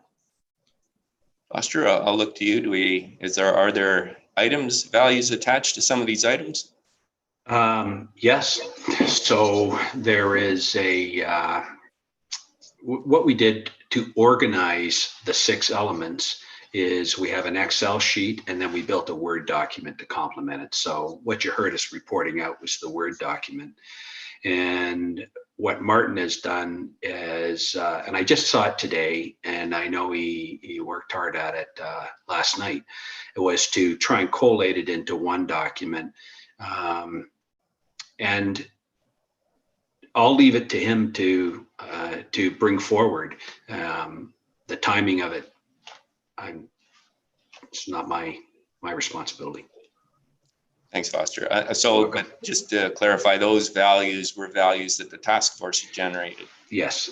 Okay, so that's a spreadsheet that contains the task force's valuation for the various recommendations. And I think that I'd look to the CAO, but I think that could be distributed to council on the understanding that that's a task force document. It's not generated by staff. There's no recommendations or input from staff. And that this gives us a ballpark figure of the range of recommendations from the task force, which council can then use as its jumping off point to begin its discussions with staff to look at how we might implement some of these options and recommendations. And I'll just look to the CAO for confirmation if that makes sense. Thank you, Your Worship. I would have absolutely no concerns with that. And that sounds exactly like what one would want to receive from a productive task force like this one. Thank you. Does that assist, Councillor McLeod? A little. Thank you. With respect, the direction required on our agenda today says that council receive the Economic Support and Recovery Task Force recommendations, but it also says and refer to staff for initial review and comment prior to final consideration by council. So when you say we are merely receiving it, we are not merely receiving it. As far as I'm reading this, maybe I'm reading it incorrectly, but it says receive and refer. Can someone clarify that for me, please? Or do we need to sever this? I don't know what to. My concern is that I don't want to send staff off to come up with recommendations based on how many dollars we have not told them to recommend spending, and I don't want to put them to work that is not going to come to fruition. I understand that concern, and I think referring it is just passing it off to staff. If we were saying we're referring it and for implementation of items 1, 7, 9, and 12, I think that would be a different case, and I would share your concerns. I think in this case, we're just saying we're receiving the report and referring it to council. or to staff, sorry. But I will get confirmation from the CIO that no action would be taken in terms of staff time or research on these items without council's direction. Thank you, Your Worship. It would be very helpful if council could indicate if there are items that they wish further research on. It's very quick to turn around a staff comment for the 25th meeting next Monday, because the material would go out tomorrow afternoon, because we'd like you to have it in your hands for ample time to review it. However, at the SIC meeting at the beginning of June, we could provide some initial staff feedback on the items, certainly not full reviews on them all, but some initial staff feedback. Or if you preferred, you could deal with the items specifically at the next council meeting next Monday without further input, and give us direction about anything you'd like to see for June 3rd. So just to summarize there, we can come back with some initial feedback for the SIC meeting, or you could give us further direction either at this meeting or the meeting next Monday, council meeting on the 25th. Okay, Thank you. I think it's quick to be getting specific, but I'll leave that up to council. So Councillor Berman has his hand up, and then Councillor Hamlin. Go ahead, Yeah. Councillor Berman. It's just to follow up on the Deputy Mayor's point about this being a marathon and not to do anything rushed. And then based on what the CAO just said, I was just going to ask if we could make it official that we don't deal with this on the Monday, that we deal with it at SIC on the 3rd. Okay, so then the motion would be to receive this task force report and to refer it to staff for some preliminary comments at the SIC meeting. When is the SIC meeting? Wednesday, June 3rd. June 3rd, okay. Because we'd be back, next council's in 6 days. And yes. No one's going to be much further ahead than they are now, but this would give us 2 weeks and a day to go over this more thoroughly and get our questions in and be more prepared. And SIC is a better forum for us to have an open discussion on it. Okay, I agree. I think that for Monday, the agenda goes out tomorrow afternoon, so it really doesn't allow a lot of return around. Councillor Hamlin.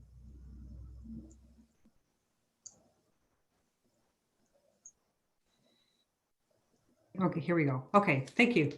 I like the suggestion of having it on the agenda for next week, but solely it would be dependent if we could receive as soon as possible the outline of what the projects are and the range of the cost.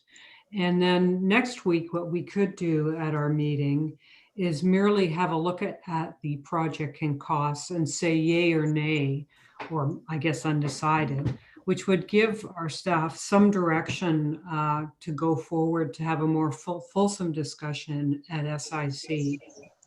I just feel that in aid of getting it all perfect, which I appreciate, we didn't get quite the whole presentation today. And I think it's ready, and it needs, maybe, if I can totally understand that our CIO wouldn't want to assign staff or take it to that level at this point. But as I say, if we could just get the projects and the amounts, the range of amounts, it may then allow staff to go off and have a bit more comfort that what they're doing makes sense. And although I appreciate Councillor Berman and our Deputy Mayor's comments that this is a marathon, I don't see any reason why we have to sit on some of these things. Some of them are urgent. I heard Kathy Anderson say that the funding for the Digital Squad project ends in the month. And, you know, to my mind and what little I know about that project, for example, I think that would, should be given support, because it's not a big dollar amount, and maybe a lot of businesses would rely on that. So all to say, my thought, if I could, is that we put this on the agenda for next week, but get out to us as soon as possible the balance of the presentation. Thank you. Are there any other comments or questions before we put the resolution on the floor then? Councillor Comey. My apologies, Mr. Mayor, I got to get back in cue card mode. So just to clarify, since there's been a lot of discussion through you, Mr. Mayor, to CAO Skinner. So am I to expect that council is going to receive it sounds like a Word document and an Excel line-by-line spreadsheet, as that's what we'll come to understand as the task force recommendations? What I've seen today is a PowerPoint, but it sounds like there's actually another document that we will receive. I don't know if this, as the CEO, has seen it, or if Martin, whoever's best to respond to that. But go ahead. Thank you. Through you, Your Worship. I do think this is likely a question for the task force. It's their products. I have seen drafts of them, and but I would refer it to them, please. Foster, can you clarify the status of the spreadsheet for the cost estimates? Yes, it's, from my vantage point, it's complete based on the work we did. And I was delighted when I saw it today that Martin had collated it into one document, because I think it's beneficial for the team to have seen the quality of our work and the depth of it, but it's also beneficial for you folks when it comes to looking at it holistically and identifying things that someone just said a moment ago are easy to say yes to, and others that are more complex that need more work. So that's one of the reasons I would like, if I were in your shoes, to receive the document, is to get that quick review. I do think it's appropriate that Sonia sees it first. I mean, I'm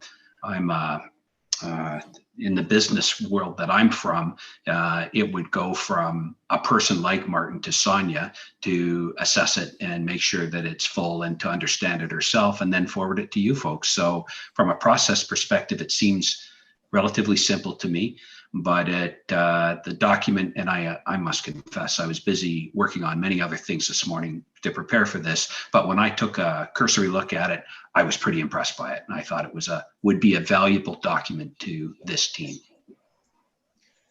Well, and I agree, and I think that subject to Sonia, CAO Skinner's comments, that should be a document that goes out as soon as possible to council as a follow-up from today's presentations, regardless of our go forward plan on this. And I'll just look to Sonia to confirm her thoughts on that.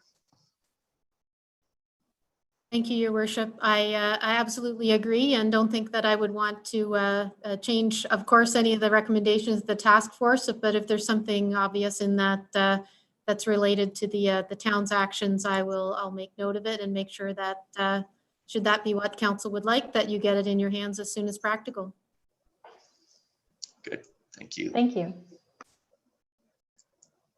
So what I'm hearing is two go forward plans. One is to receive the report and get staff input at the June 3 SIC meeting. And the other is to put in an interim step with the preliminary review next Monday. And then push it forward from that point for further investigation. So Councillor Berman, I guess what we'll do, let's bifurcate this. So we'll sever the two. And the first we'll vote on is just to receive the task force report. And then the second will be to establish the go-for plan. So I'll read this in then. Moved by the Deputy Mayor and seconded by Councillor Doherty. Be it resolved that Council receive the Economic Support and Recovery Task Force recommendations. And with that said, unless there are any further questions or comments, I will call the vote. All in favor? And that is carried unanimously. And Councillor Berman, you had the first recommendation here. So I guess what I propose to do is put Councillor Berman's to the vote, and if it's unsuccessful, then we will go to Councillor Hamlin's recommendation. And Councillor Berman, I'm going to give you my best interpretation, and you tell me if I'm right on this, that the report be referred to staff for initial review and comment for the upcoming SIC meeting on June 3rd. Does that accurately reflect what you put on? Yeah, I mean, I could expand on the reasons for it, but yeah, that's exactly it. Okay, and is there a seconder? I don't have one yet. Oh, now I Councillor do. Jeffrey?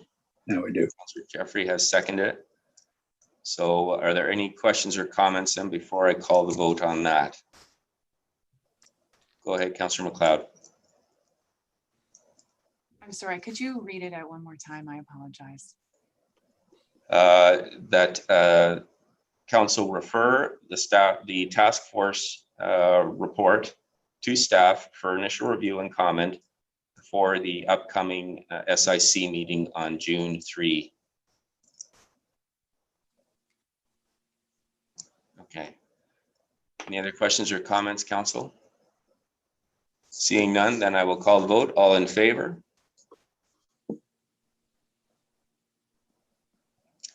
And that is carried with 2 opposed. Thank you.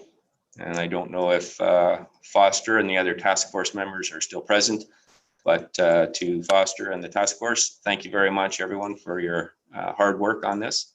And we will be pushing this forward and take it up from here in. Thank you very much, everyone. So the next item on the agenda is standing committee reports. 10.1 Standing Committee Report, Corporate and Community Services, May 4, 2020. 10.1.1, that council received the Corporate and Community Services Standing Committee Report from its meeting held May 4, 2020, and hear and approve the following recommendations contained within the report. DRC 2020-5 allocation of the 2020 CRCG program. With the recommendation that the 2020 grant recipients be permitted to retain their grant funds with no penalties, provided it be used prior to December 31, 2021 for its intended purposes or to ensure the organization's business continuity during COVID-19. And that is moved by Councillor McLeod and seconded by Councillor Comey. Councillor McLeod, would you like to speak to this before we call the vote? I think it's self-explanatory. Thank you so much, Mr. Mayor. Okay, and this is coming through on the consent item because it was approved unanimously at the standing committee. So unless there's any other questions or comments, I will call the vote. Seeing none, I will call the vote then. All in favor? That is carried unanimously. Thank you. Standing committee report 10.2 Strategic Initiatives, May 6, 2020. It is moved by Deputy Mayor Hall and seconded by Councillor Berman. The council received the Strategic Initiative Standing Committee report from its meeting held May 6, 2020, and hear and approve the following recommendations contained within the report. C 2020-6 2019 non-standard emergency purchases. The recommendation is to receive the report. I will look to the Deputy Mayor and see if he has any further comment on that before I call the vote. I do not, Mayor Saunderson. Okay, thank you. So then I will call the vote. All in favor? And that is carried unanimously. Thank you. Staff reports, we have none. Motions, we have 2. 12.1 is a motion, and I don't know who would have this. Does the first motion about the physician recruitment. Does anybody have this motion? All right, seeing none, then I will then read it in. So this deals with the Blue Mountains Joint Municipal Physician Recruitment and Retention Committee. This is from, was it the SIC meeting? I'm just looking, Council Clerk, was this from the SIC meeting? I believe it was through your worship. I believe it was a follow-up from our last council meeting. Council meeting. Okay, well then I'll have that moved by the Deputy Mayor and then seconded by Councillor McLeod. If they're willing, and I'll read it in, that council hereby appoint Councillor Yvonne Hamlin as the Town of Collingwood's representative on the Municipal Decision Recruitment and Retention Committee for the remaining term of council, dissolution of the committee, or as otherwise rescinded. And that is the first motion. These are two separate motions. So Deputy Mayor and Councillor McLeod, are you prepared to move and second it? Good, thank you. So are there any questions or comments before I call the vote? Seeing none, I absolutely support Councillor Hamlin in this endeavor, and we will be well represented at that committee, and I look forward to hearing about its ongoing activities. So with that said, I'll call the vote then. All in favor? And that is carried unanimously. And the second part of that motion, and I'll continue with the Deputy Mayor and Councillor McLeod as the mover and seconder, that the Blue Mountains Joint Municipal Physician Recruitment and Retention Committee's request for $25,000 funding be referred to the 2021 budget deliberations. Are there any questions or comments before I call the vote on that? Seeing none, I will call the vote. All in favor? That is carried unanimously. Thank you. And 12.2, boulevards, parking restrictions and beautification. This is a notice provided by Councillor Doherty. Councillor Doherty, do you have this in front of you? The motion, do you want to read it in for us?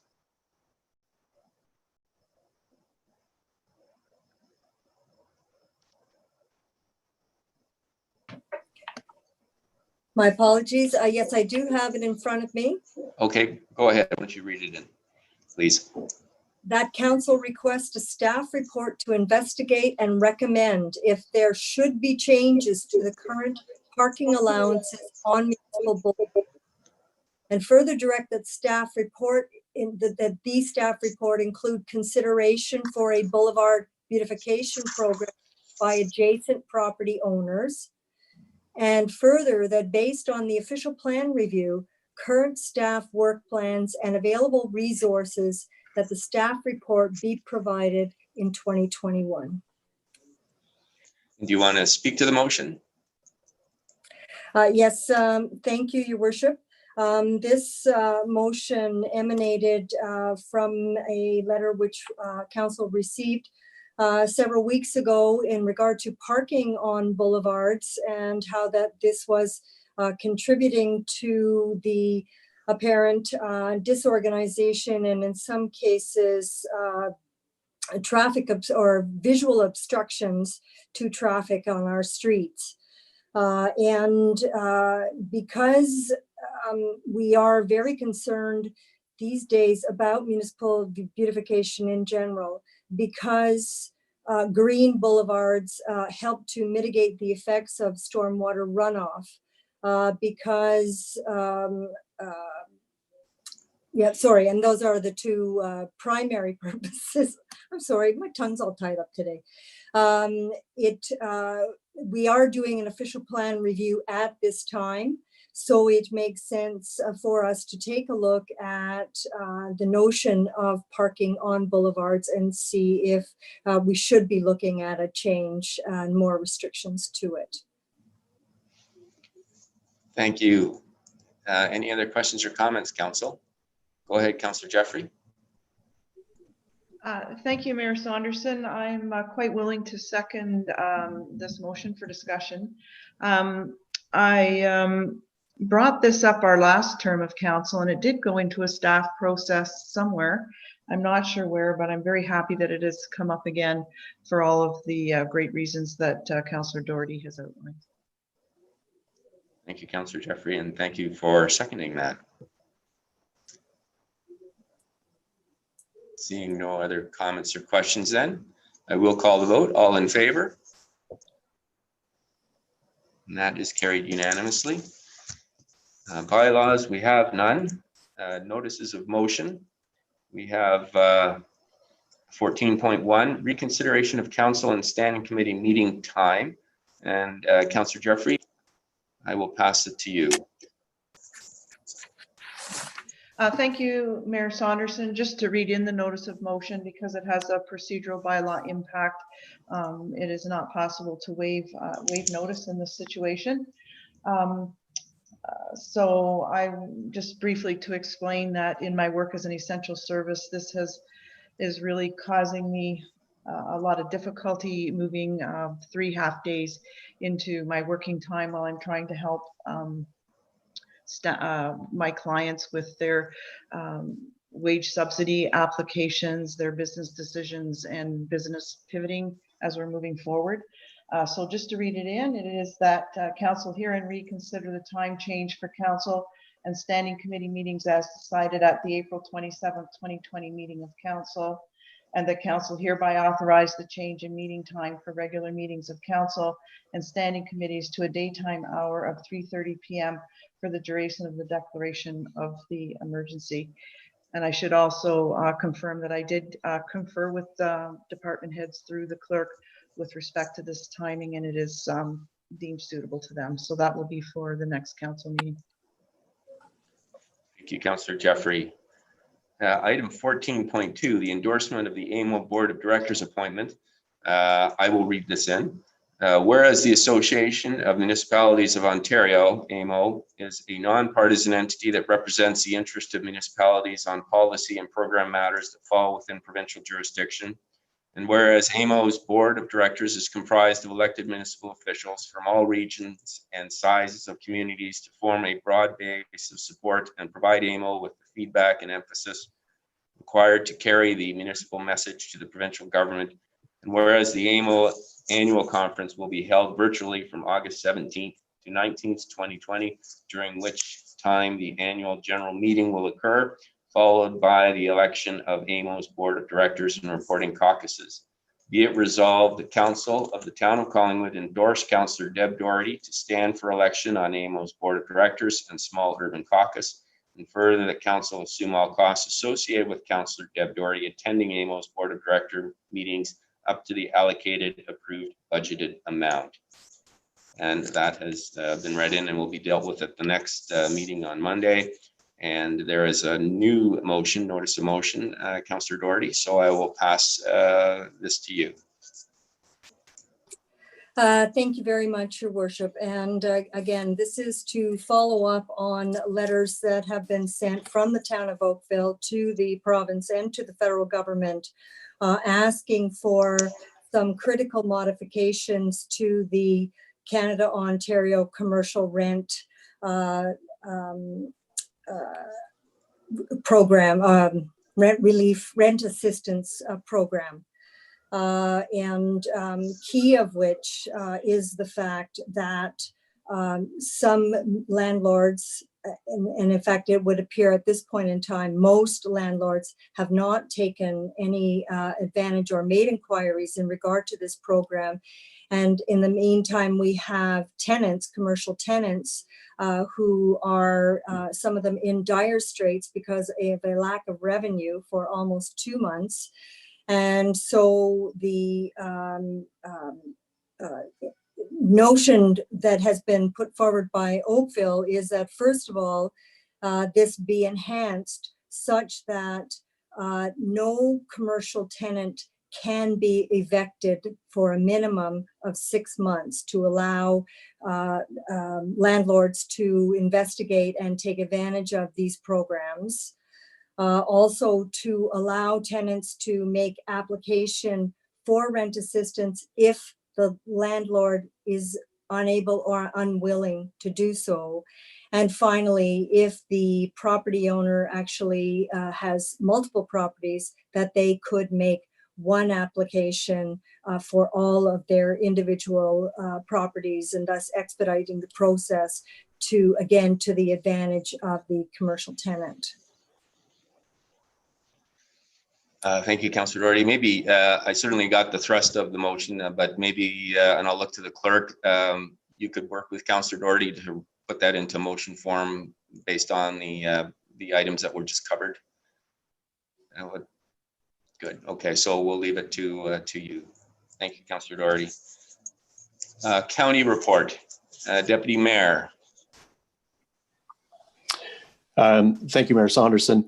Again, I would refer people to check out simcoe.ca for all of the updated information as it relates to the services, the essential services, whether it be waste facilities, transit, assisted living, etc. Because as we're experiencing locally at the county level, things are evolving as we start to phase into an open society as opposed to the closed society that we have been for the last 10 weeks. The one thing that I will mention is that it's been well publicized, and I think it's been well received, or it's going to be anyways, and that is that the waste facility on the 10th concession here in Collingwood is opening next week. The one thing I would like to just stress is that I believe, and I stand to be corrected, but some of the marketing that's gone out or the communications has indicated that the facilities, including Collingwood, are opening up the 25th of May, which is Monday. Our facility is in fact opening on the 26th, and it will be open Tuesday to Saturday, weekly until further updates, from 8:30 to 3:30. So Sunday, Monday closed. So if you arrive on Monday the 25th, don't expect the facility to be open. Please, if you've gone to the facility over in Clearview Township, you've experienced this, and I would just ask our residents to have patience. When you arrive at the Collingwood facility, I anticipate that with 10 weeks of downtime, as we've heard, many people are or have been doing a lot of home renovations, clean up that, et cetera, and looking forward to being able to use our facility. But it's a slow process, it's a limited process in terms of the number of people who can access it at one time. And therefore, please have some patience, as well as because the facility is located at the end of the 10th concession at the north end, please be mindful that there are other businesses along that stretch, and that you abide, rules of the road in terms of not blocking other drives, those types of things, so that other commerce can continue while we anticipate that there will be lineups to access the facility. So that's the one thing I would just mention. Starting next Tuesday, the 26th, 8:30 to 3:30, our facility on the 10th will be open. Thank you, Deputy Mayor. Questions and comments, Councillor Jeffrey. Thank you very much, Mayor Saunderson. Through the Deputy Mayor, I believe I also read an appeal by the county that people please only do essential trips to the site, that anything that doesn't have to go, if you could please still have patience and keep it at your home location until the essential things are done. And I do believe I read that. Through you, Mayor Saunderson, absolutely correct. And there are a number of things. One is that the fee is now $10. Part of that is to accommodate for cost, but also to just ensure that we're not seeing people who are going in with a minimum load or just leaves, et cetera, at this time, which would require no tipping or a minimal fee of the traditional $5. So it's $10. As with most businesses, it is only debit or credit accepted. And be prepared when you go in that it's not business as usual. So things, when you go up to the weigh station, for example, you will not roll up directly to the window. You'll be talking to somebody through a microphone, et cetera. So, but to your point, Councillor Jeffrey, please, you're absolutely right. If you have things that are non-essential, that can wait, that are not physically an impairment to your home, they don't need to go next week. And I would ask that people use their discretion and maybe use the facilities in the coming weeks as opposed to next week. Thank you for that. Any other questions or comments? Sarah, Clerk Thomas, go ahead.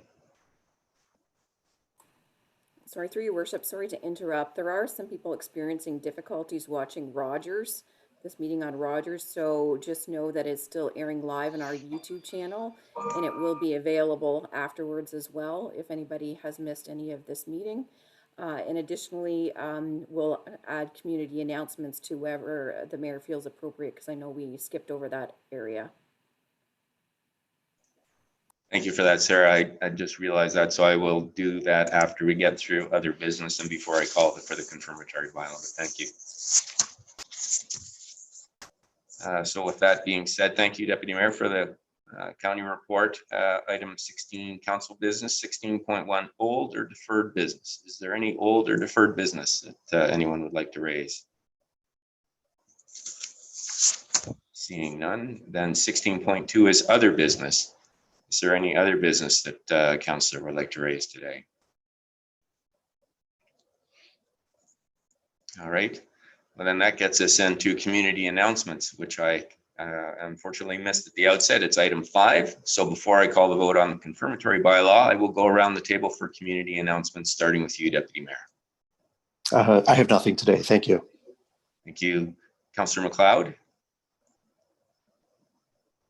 It's Wednesday tomorrow, so Canadian Takeout Day. So if we want to support some of our local businesses, as we've been discussing at length today, tomorrow might be a terrific time to explore Collingwood Commons. There's some delicious places there, and enjoy someone else cooking and doing the dishes for once. Thank you. I will say that I did that last week and it was a huge hit, so I intend to do it again this week. Councillor Comey. Thank you, Mr. Mayor. I'm glad we circled back to this because I'm not very good at this, but I have my beautiful bowls for beds here and I put some lemons in it so you can really see the color. And it, like so many organizations in our economic task force touching it, they've had to go virtual this year. But the good news is you can still get your bowl. And I think it's hard to read out an email address. So I will say the best way to find them probably is on Facebook at Home Horizons, and they will be delighted to facilitate getting you your bowl. I'd also like to take a moment to point out something really tremendous that one of our residents did, Miss Susan Connolly, set about to try to make a difference in the community. And she gave me a call and said she wanted to do some walking and fundraising. And she set her sights on supporting the CCI backpack food program. And what Ms. Conley did is over the course of 10 days, she walked the Heather pathway each day. So over days, she covered off over 200 kilometers. She set out to raise $1,000. She has just about tripled that. Her page is now almost at $3,000.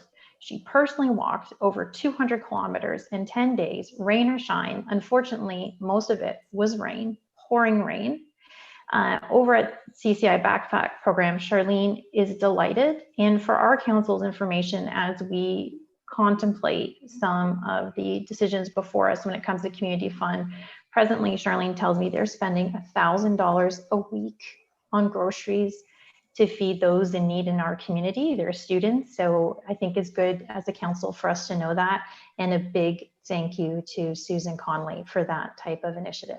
Thank you so much. Yes, congratulations to Susan. That's certainly walking the walk. And with that said, I will go to Councillor Doherty next, I think. I haven't got this. Go ahead. You're not unmuted yet, Councillor Doherty.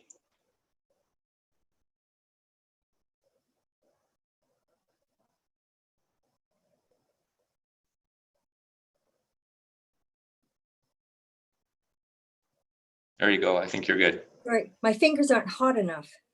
Thank you, Councillor Comey, for ticking off one of my boxes, which was Home Horizons bowls for beds. I'll also mention that Hospice Georgian Triangle Campbell House are just in midst of their most important fundraiser of the year, which is Hiker Bike for Hospice.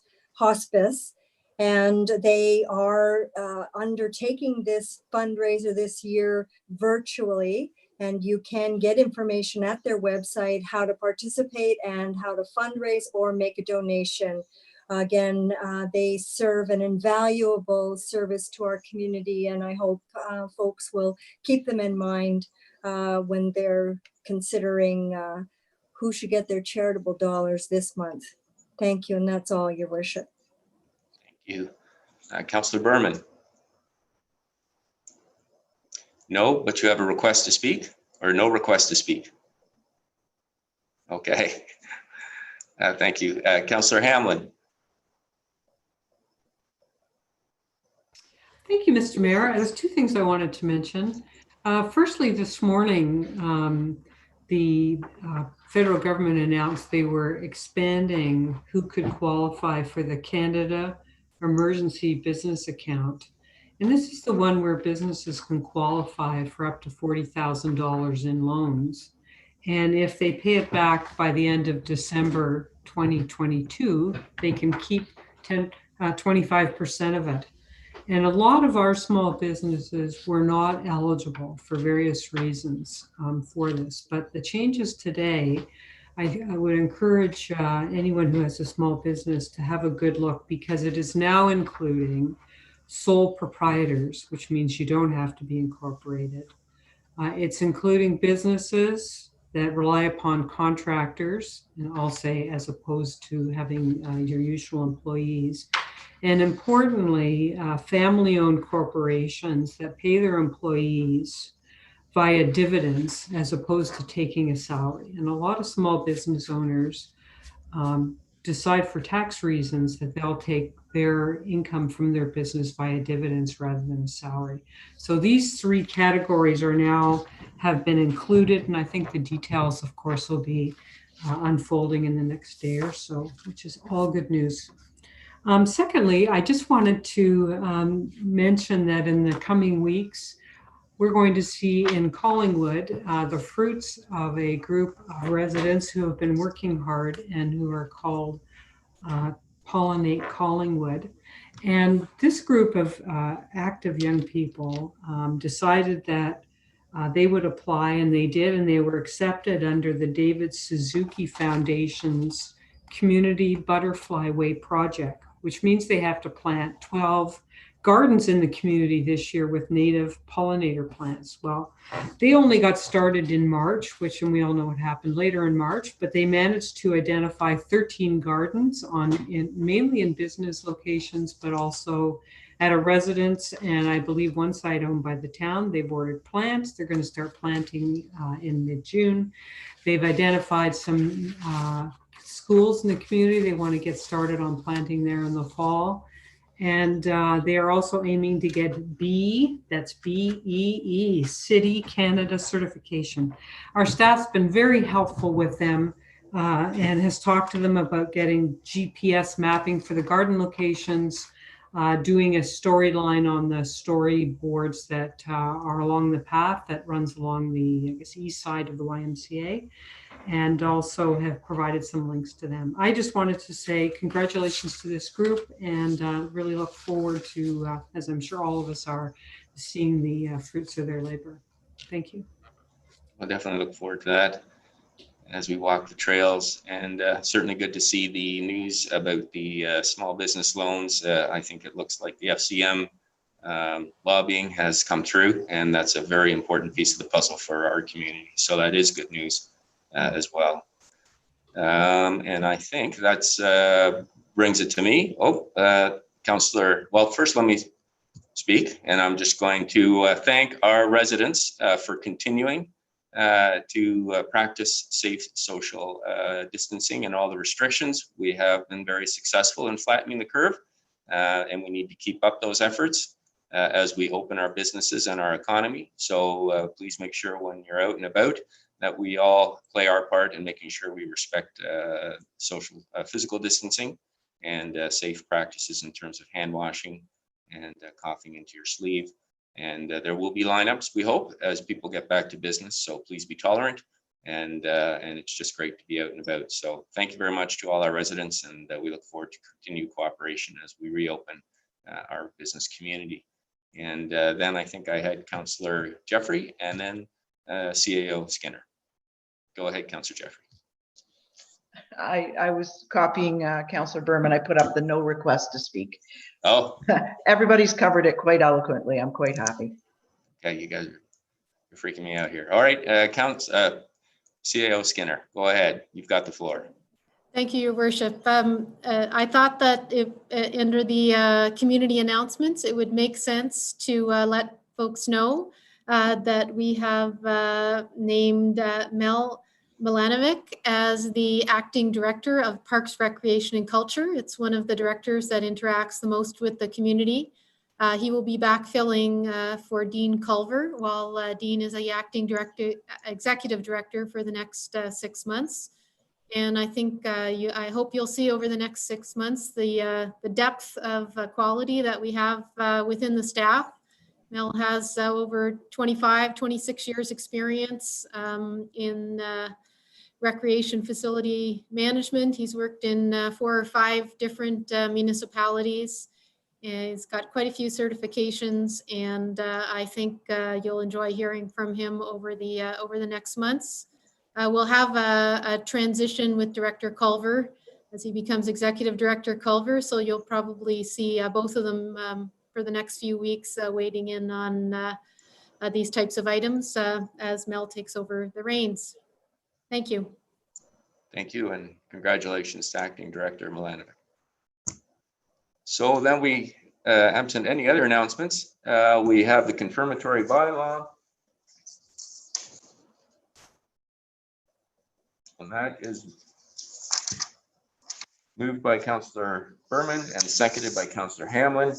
Be it resolved that bylaw number 2020-32 being a bylaw to confirm the proceedings of the regular meeting of council held May 19, 2020 be enacted and passed this 19th day of May 2020. I will call the vote. All in favor?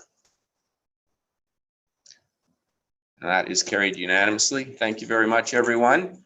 We have a short week and we're back here next Monday. And thank you very much to our audience. Hopefully the technical difficulties will be worked out for next week, but the meeting, as I understand, was recorded and it was live streamed on the town website as well. So if the Rogers station isn't working for you, try the town's live feed. And if you missed any important part, please look for the recording. And now I will look for a motion to adjourn. Councillor Jeffrey, all in favor?